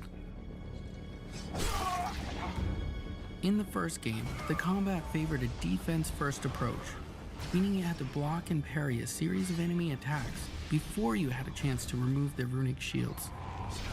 This loop had to be completed 3 or 4 times before you could start damaging an enemy. In Asgard's Wrath 2, our updated combat system is centered around player choice. Now a nut stream. Nothing is holding you back. You can chip away at enemy shields through a flurry of attacks or land skilled parries to trigger opportunity windows that let you cut through your enemy's defenses with ease. We've also expanded the systems to include elemental types. You know, almost actually stopped the stream. He touched the keyboard. That almost stopped my stream. Archetypes. Holy frick! I need to click out of that. This time, holy crap! Full physics system implemented for weapons. With swords, what do you think of this showcase, axes, Peanut? bows, Look at it. staffs, and Look at it right at now. your disposal. Look at that showcase. You can find a combat Does style it excite that's you, right Peanut? For you. Does this But excite need to you? change up your Huh? approach, as enemies will now Does it react excite to you? every movement and switch up their own attacks. I don't think it excites him. You'll guys. also unlock new skills and abilities as you level up, letting you invest further in the weapons you use most. Unlock powerful abilities and super attacks to truly change the game. Nothing feels better than seeing your weapon soar into the air and rain down on a horde of enemies. You'll also discover relics you can slot into your weapons and armor that will provide you with powerful buffs, like adding fire damage to your weapon or heal over time, How long are you gonna allowing you to customize your weapon set against each enemy you face. This is But the. you won't be the only one Pretty sure this leveling is up. quest gameplay. Your animal They didn't followers say- there have wasn't their a, own skill trees and will grow in power the more whatever. you spend time with them. Even with an upgraded They clearly developed companion it for and all Quest these 2 powers at your from the disposal, beginning, don't think the enemy AI will go easy on you. which you can As see you that level helps a up, lot. so doing will that they, way. gaining new abilities, smarter tactics, sneaky Quest 3 counters, gameplay? I stronger armor, think so. powerful super attacks. I think Quest and 3 dev relics kits to have use only against gone you. out since like a few Some will months even ago. heal each other, boost each other's damage, or Unless they're call for planning ahead for that, reinforcements. but I really don't think so. You'll have to use all the strength, endurance, speed, and quick thinking you Alright, can what muster time is it? I think to it- forge a path through the ravenous enemies that lay between you and your destiny. Quest 2 is a good dev kit for Quest 3. Yeah. And Quest 3 is For a good true dev kit challenge for and the opportunity to earn bragging rights amongst your whatever's next. friends. You can step into the Uncharted Rifts, an infinitely replayable dungeon I'm crawling gonna give it mode 2 more minutes. with exclusive loot. I mean, it looks that you can fine. take It looks back cool, with you right? It looks into the main interesting. campaign.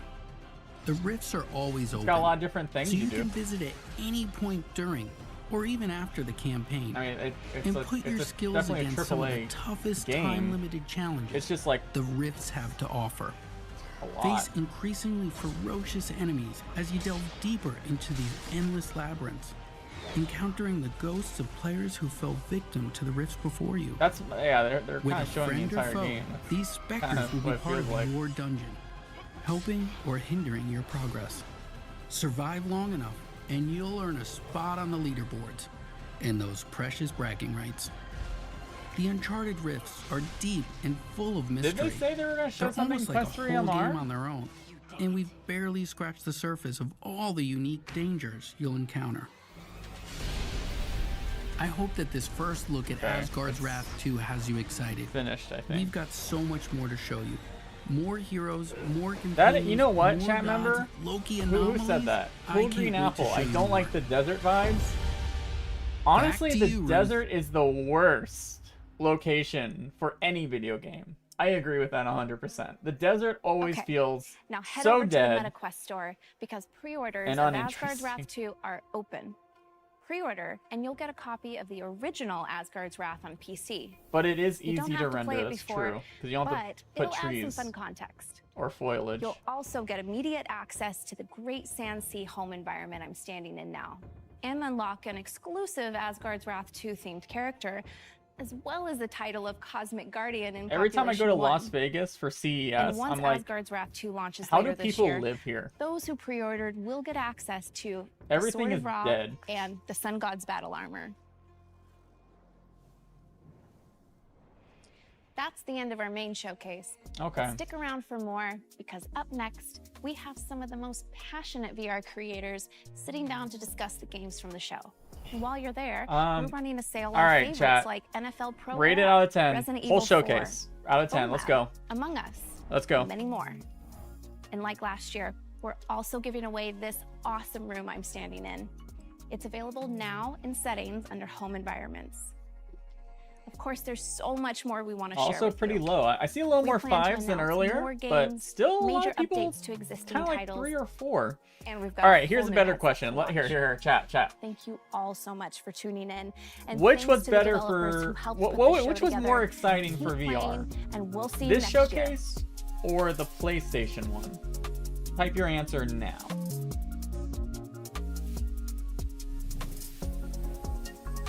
Type your answer now.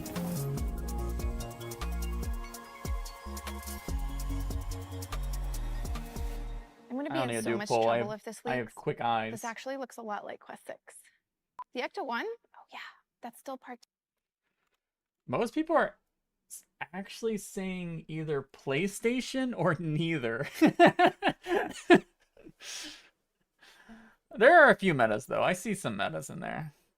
Metas had more? I mean, in my opinion, let me think about it. Let me think about my... So, I'm actually going to tell you I didn't watch the PlayStation showcase. So, I actually can't tell you my answer. My bad. Anyway. Where is GTA VR? Brad, you're... Yeah. You didn't miss much? Yeah. I was busy looking at displays and being ruined by the displays I was looking at. Anyway, that was cool. I mean, Bulletstorm, honestly, my favorite thing from that was Bulletstorm. Bulletstorm looked the coolest. I like boss battles in my VR games, or really any of my games. I always feel shocked that there's not many boss battles in games. So that looks really cool. Asgard's Wrath looks okay. I'm gonna wait for it to go on. Chat, I'm a little bit of a cheap ass. Like honestly. I am I rarely buy games new in general. I'm always the kind of person that doesn't mind waiting 2 years for it to go on sale a lot, but yeah, no GTA. I really do. Oh, the mech game did look neat. But my problem with the mech game, even though it's a cool concept, I love mech games. I don't think I need another Gorn Arena type game, which is kind of what it looked like. So that one I can also wait on. But it looked cool. I'm pretty sure the GTA game is dead. Like, I really... There's nothing that tells me that that game exists anymore is being developed. Like... So, from what I understand, the GTA San Andreas port was going to be based on the definitive edition that came out a couple of years ago. And that port was like a travesty, even for PC and all those systems. So when that happened, I don't know. I don't think that's gonna... Can you edit this into a video? Honestly, I'm not. I know there'll be a ton of other creators doing it, and I'm sure they'll do summaries, and I'm not much of a gaming channel. I want to let the VR gaming channels do that. I'm gonna let them do that. For me, I was hopeful, or I wasn't hope. For me, it was mostly the Quest 3 stuff that I really wanted to stream for today. That's why I ended up streaming today, because they were hinting the Quest 3 announcement and stuff. So I was hoping we were gonna see like some mixed reality stuff in this showcase. I'm actually surprised they didn't show one. I mean, I know it's a gaming showcase, but I was really thinking, like, they made such a big deal about the mixed reality in Quest Pro and now the Quest 3. that we were gonna see like one little demo in here or something, but I mean, yeah, it's fine. I think Zuck revealed Quest 3 to make up for an embarrassing game showcase. No, that's not why I think they did that. I honestly think they wanted to get in front of Apple. I think that's why that's why I think Meta does anything these days, is to kind of get in front of the big Apple that everyone is kind of, companies are both afraid and excited about Apple getting in this industry, because on one end, Apple's design and everything might make their products look worse, but on the other end, it'll also boost enthusiasm for XR products, and I'm sure Meta is just as happy about Apple basically advertising for them that they're going to have a $500 mixed reality headset after they release a $3,000 one. So yeah, but I'm definitely still more interested right now for the Apple stuff coming on next week, and I'll probably make a video about that, like summarizing that event when it happens, because that's going to be a really long showcase. So thanks for my technical coverage. Oh, thanks for watching it. Yeah, just like Valve. Yeah. Is there any Valve updates while I start finishing up the stream?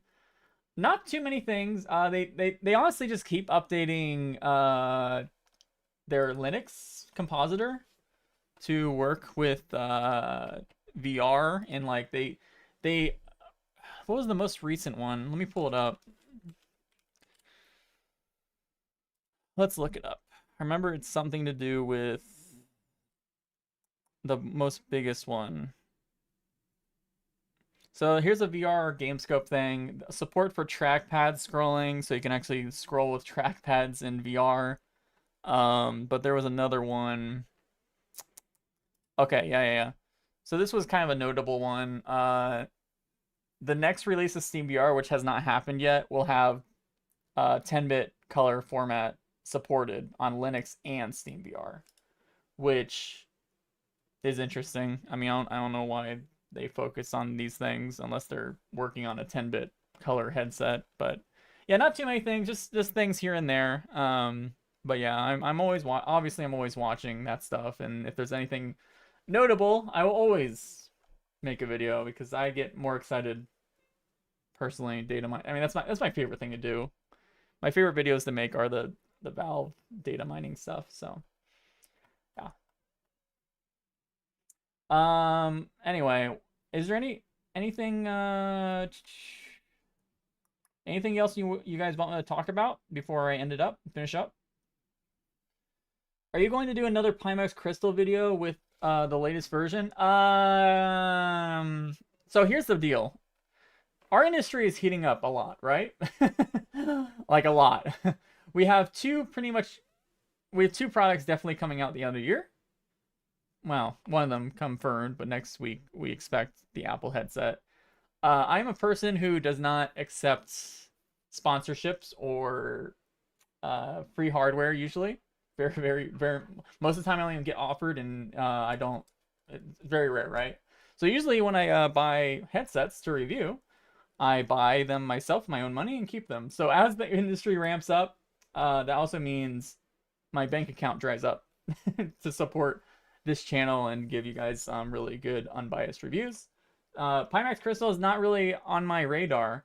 There was a point as well that XR Elite was also on my radar, but then I was like, well, then if I buy XR Elite and review it, then I probably can't go to SID and make content for that. So yeah, Pimax Crystal is not on the top of my list. If there is, I'm scared to buy a Pimax still. It's another issue I have with that, but yeah, we'll see.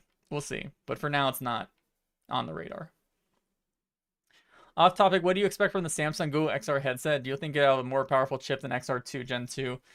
I think they're experimenting with different chips right now. So there's a few things going on.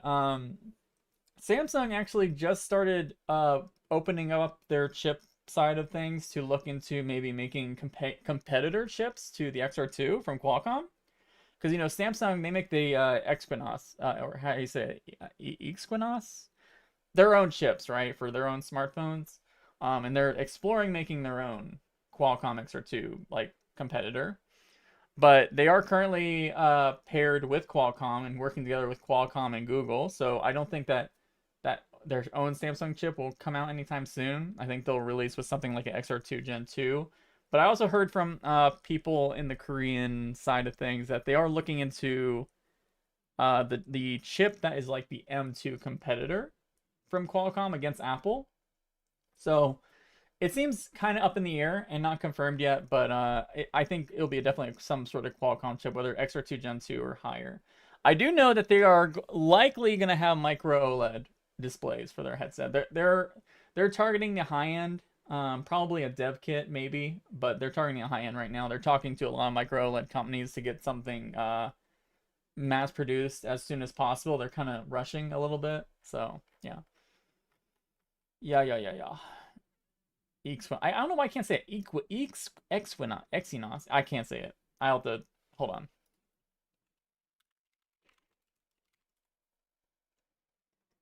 Exynos. Okay. Anyway, AMD canceled their ARM chip this year. I didn't even know AMD was making an ARM chip, but yeah. What are the chances we'll hear an announcement of Valve this year? I don't know. I don't know. I think that's their. I think that honestly their focus for hardware right now for new hardware is the Deckard. Like I think they brought a lot of, in my opinion, I think they brought over a lot of the Steam Deck people back over to work on their VR headset. So I think they're ramping stuff up. They also hired some really notable people recently that are also pushing for the VR hardware side and like the mass production side of things. So it's definitely a focus. I don't know. It's Valve time. I really don't want to say a date or time or anything.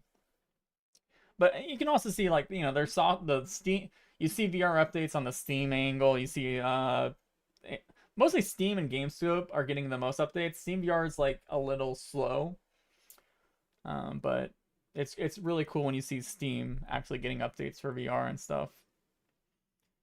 How are I talked about the Quest 3. I don't think they're I think there's like 0 chance that the Quest 3 controllers are using electromagnets.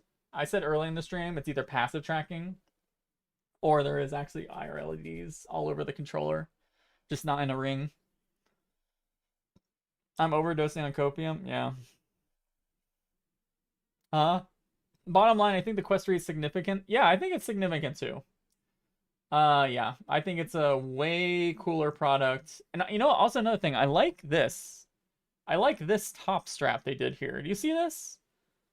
This is fantastic. I like that so much. That is great. Actually cradling the back of your head. Like, this thing will probably be way more, like, it'll probably be way more comfortable out of the box than the Quest 2 was. That was awful. Quest 2 out of the box. I remember complaining about that in day one. People were getting mad at me too. I remember that. Like, people were like, it's not uncomfortable, you're just over-exaggerating. And then, you know, a few months later, everyone's like, okay, yeah, buy a third-party strap. This thing's so, but yeah. Great for ponytails? True. That's true. Yeah, I mean, it looks like a good strap. Honestly, it looks good. Way better. Panties for your head. True. Will current third-party straps work with Quest 3? Well, there's one problem with that. You gotta drill a hole. You're gonna have to drill a hole in your current straps. So, yeah. That's something on both sides, by the way. You'll have to do that for both sides if you want to try to make it work. Because they put the USB-C port here, and on the other side has the headphone jack. So, yeah, just drill a hole. Drill a hole. Exactly. I mean, I think a ton of people, honestly, are going to be drilling holes in their head straps. I don't find that surprising at all. All right, real quick. I don't like this website too much, but they did a good overview of an article. Because I didn't really talk too much about the Apple headset, and I really want to finish off with that. So, there was one really cool article from The Information that I don't have the full article, and I really want to overview this real quick, and then we'll finish it off. What's the FOV for the Quest 3? I would honestly expect the FOV to be similar to Quest Pro. I would be very shocked if it was different than Quest Pro. It might honestly be the same. Like, honestly, I would be, yeah, that's what I believe. So, yes, again, this original article came from The Information, and it talked about how Apple had to do a ton of things to make their headset mass producible. So let's go ahead and I'm just gonna summarize it. So basically, the headset features an unconventional curved design, thinness, and ultra lightweight.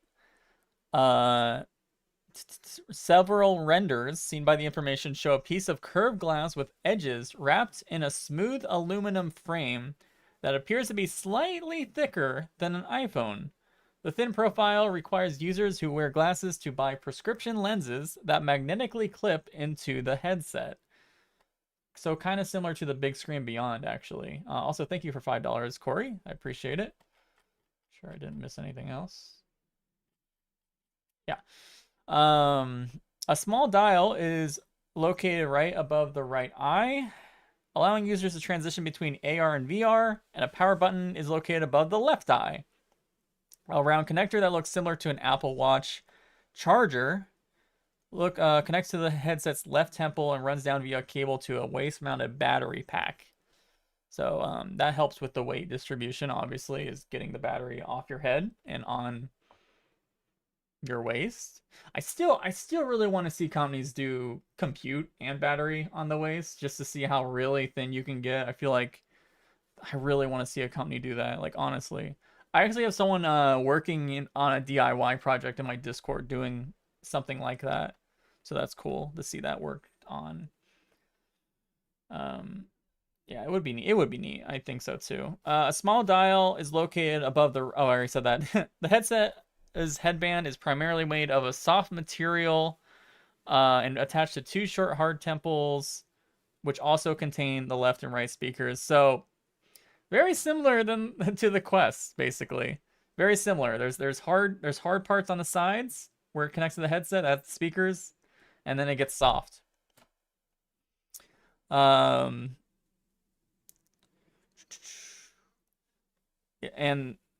yeah. So a soft removable cover attached to the back of the headset for comfort. Again, yep. So that's the facial pad. It's detachable. That's a detachable facial pad.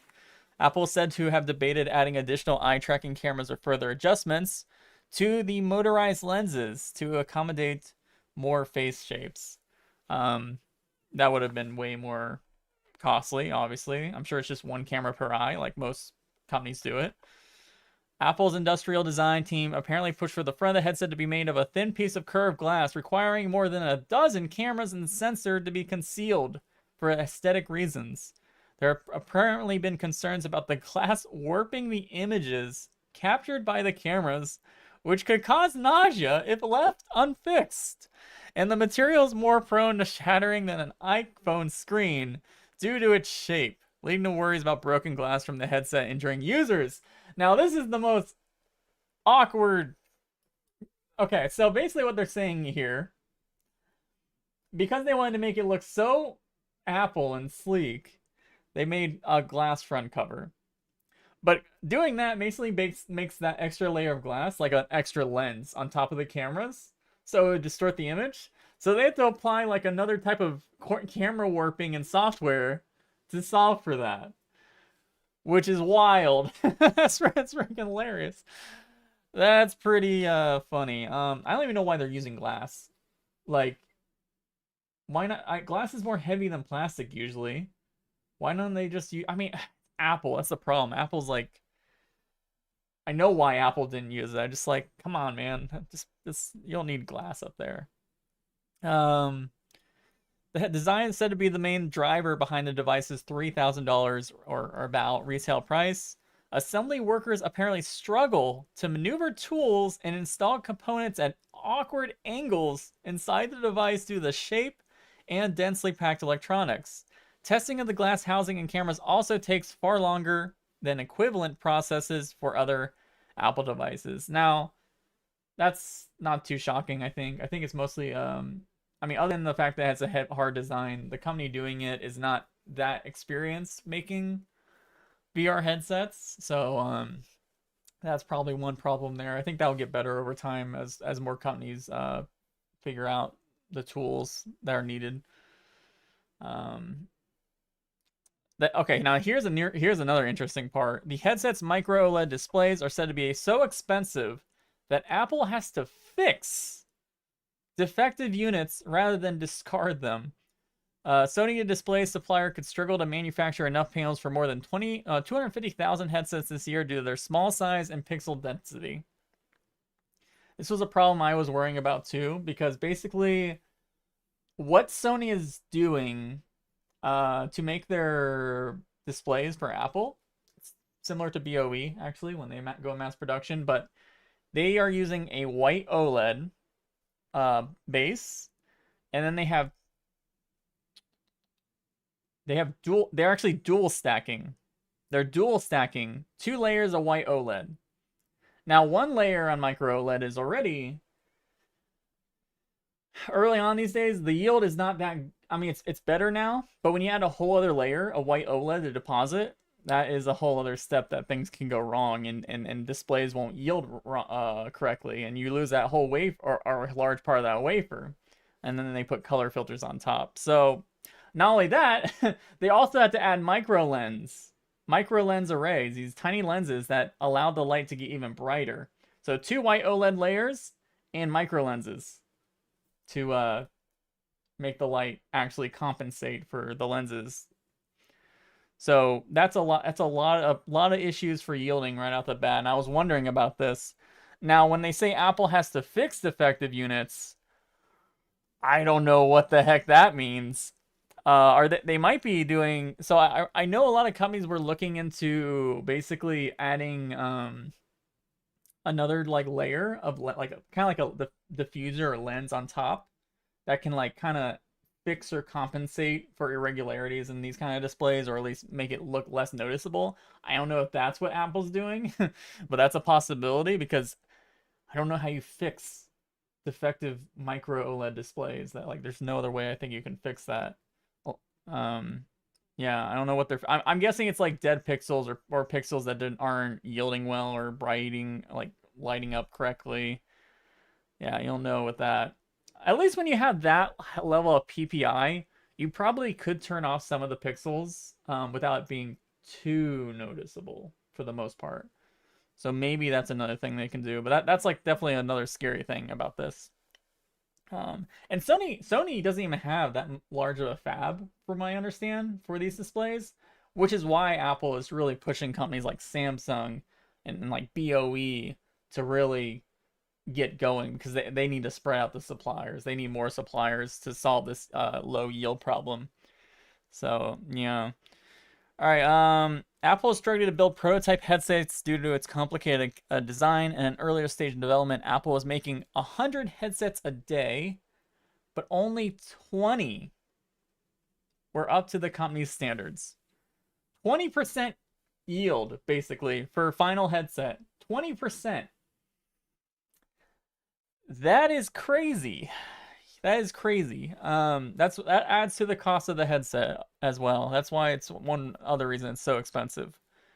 In mid-April, the headset underwent DV testing, where it reportedly remained for an unusually long period compared to more products like the iPhone.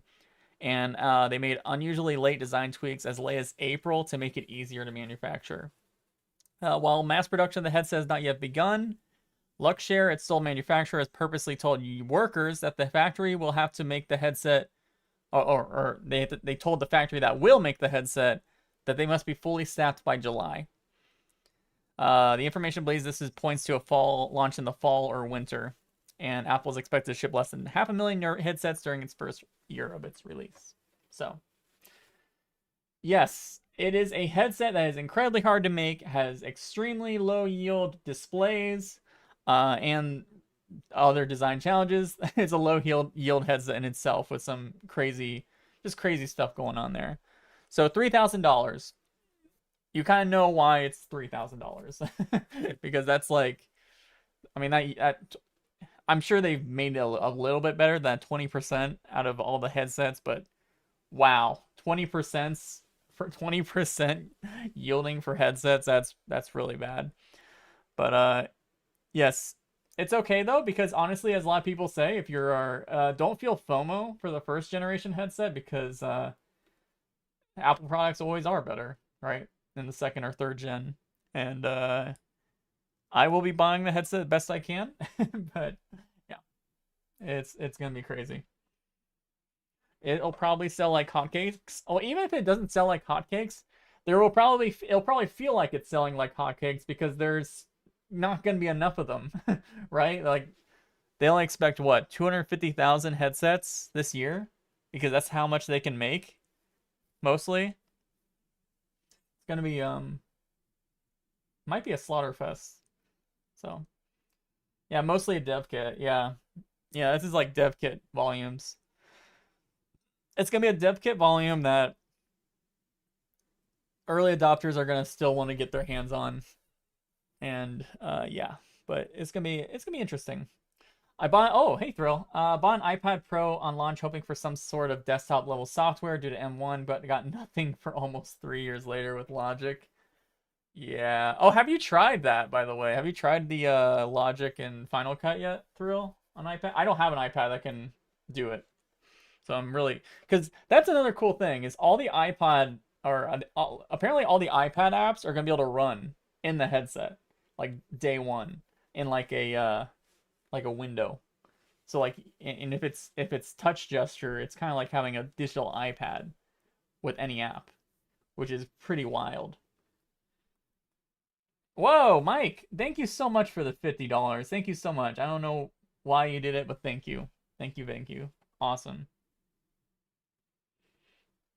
But yeah, they could sell it as a dev kit like they did with the Apple Silicon. Did they sell? I don't remember. Did they sell the Apple Silicon kit to you required a developer account, right? Is that how that worked for the Silicon kit? Yeah, it was pretty good. Not full desktop level software, but closest to it I've ever seen. See, like, here's the thing. Thank you, by the way, Frill, for saying that. So when I go out to events, especially like when I go to CES or SID, I don't bring much. I honestly just use my iPhone to record, and usually I bring my MacBook. I don't, my editing's very simple. Most people come to my channel for the information rather than like the extreme editing, so that makes it easy. But if I can just bring my phone and my headset to do Final Cut and airdrop my files from my phone that I recorded for my event, and to do everything on my headset, that is a really compelling use case for me, especially if it's like 10-bit color and stuff. Like that sounds something I want. Something I want. Warm applesauce or cold? Medium. Room temperature. Editing is for people with time. Yeah. Quest 3 single panel. Page says display, not displays.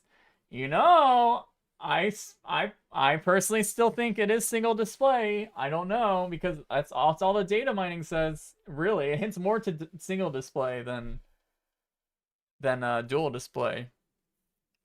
So we'll see. I don't know. That's just.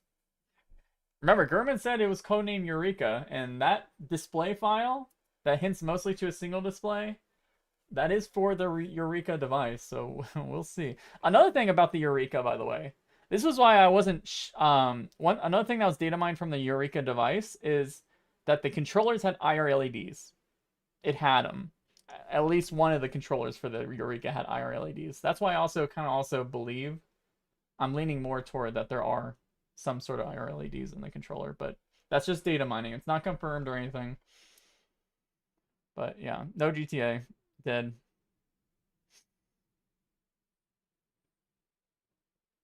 Do we know if Imagine's DPD displays will be in product sometime soon? So, okay, I did make a video a little bit. So Imagine's that company that, I was talking about how Sony displays, they get 5,000 nits with dual layer white OLED color filters and micro lens, which is a lot. And DPD, their whole shtick is, instead of having white OLED, they do direct emission red, green, blue. Samsung is in the process of basically acquiring Imagine, And one reason that both companies, but both Imagine have said this at the recent SID event, and Samsung has kind of hinted to it, that the reason that this acquisition is happening is they want to bring that, they want to do their best to bring Imagine's technology to mass production scale. So because they haven't finished the acquisition, so you have to wait for that first, and then even after that, it's going to probably take a couple, like, it's going to take some time, you know, to get that figured out. So first gen for tier 1 products will be white OLED base for sure, but it'll be so valuable if they can get that technology, like, just if they can get it to the level where it's good enough, because they got 15,000 nits from a single stack, and they're working on 30,000 nits from a dual stack of that type. Now they do have to put like a color filter on top anyway, because you lose a lot of like a lot of the color gets kind of ruined from that high brightness. So that it'll still have color filters probably whenever it does become mass production, but it'll still be way brighter than what we have today. So, which is important, because if you want stuff like varifocal or even like thinner display, or thinner optics or whatever, you need super bright displays that also don't use more power. Because on the white OLED with color filter side, so to get 5,000 nits, they use 2 white OLED, color filter, and micro lens. If they want to get to 10,000 nits, they have to add another white OLED layer probably. Actually, not probably, yeah, that's what LG said they did, is they have a triple. LG showed off a trio stack white OLED with color filters and micro lens array to get near 10K. They're not even hitting 10K. And that's just, again, a whole other step in yielding. Jesus. Yeah. Release pricing for Quest 3 has been confirmed to start at $499. Start. And that's probably for a 128 gigabyte model. So if you want more storage, you'll probably need to pay more. So. You mentioned a bandwidth problem. I'm glad you met. Yeah, phobia transport is a thing that displays are supporting. Even that Imagine 4K display, that had it built in. The phobia transport built into the display, where they require less bandwidth on the outer periphery. So that is a thing that it exists, and I think the BOE display also said something about that. Pull that up. Give me a moment to pull that up. I think it did. God, this thing just looks so gorgeous. This thing looked so good, guys. I'm sorry.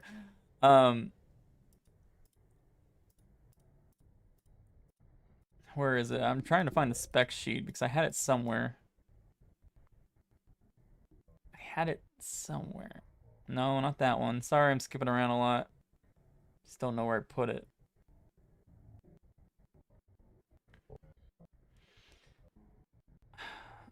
Man, did I not video it? I swear I videoed it.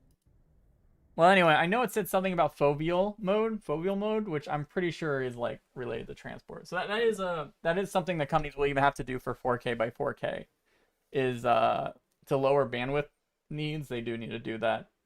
It's kind of like the static foveation that people do for rendering, but for bandwidth. See any games that showcase you're looking forward to? It was really just Bulletstorm that was probably most interested in. But everything else did not. It was okay. I don't know. I never get I'm glad I don't get too hyped up for these gaming events, because they usually go downhill. Yeah, fixed foveation. I think if you're good enough too, I've seen some technologies where they can also apply that this bandwidth foveation to eye tracking as well, where they can move the bandwidth needs across the display same way as they do rendering needs too. So that's again, eye tracking is very important if you want to get to those extremely high resolutions. Very important. Ridiculously important. So anyway, I think even So, yeah. Anyway. 2024 Meta headset is supposed to be apparently a cheaper version. Like a Quest 3 minus. Alright, I'm going to take one more question, then I'm going to head out. But this was a fantastic stream. I had so much fun. I hope you all had a great time, and we talked about so much. I'm glad I started an hour early. And I feel like I could have started 2 hours early, honestly, because it's just been a crazy week. And I expect next week will be just as crazy. Stinson was apparently canceled. Wait. No. Wait, what was... No. Quest 3 was Stinson. That's what I called it, right? In the video? From September of Quest 3? Yeah, Stinson was another name for Quest 3. There was another one other than that was canceled. Can't remember what it was called. So, Meta has a lot of names for their prototypes. They don't like use one name across the board. Like Cambria had like 3 different names, code names for it. But yeah, no, I know this one's called Eureka now, but it was previously called something else as well on the roadmap. But yeah, Cambria was called Arcada. It was called it was called Unknown 1 at one point. I think there was one more it was called too, but I can't remember. Oh, Seacliff. So Arcada, Seacliff, Unknown 1, Cambria. All for one device. So yeah, Meta does a lot of code names for things. So, yep. Alright. Thanks everyone. That's it. I think we're good. Most fun since last year's event. Oh, I'm glad I had a good time too. Alright everyone. Have a fantastic weekend. I'll have a couple videos coming out some point, just mostly about the SID event that I didn't cover too much and I want to cover. And then next week's all about Apple for sure. So bye. Bye.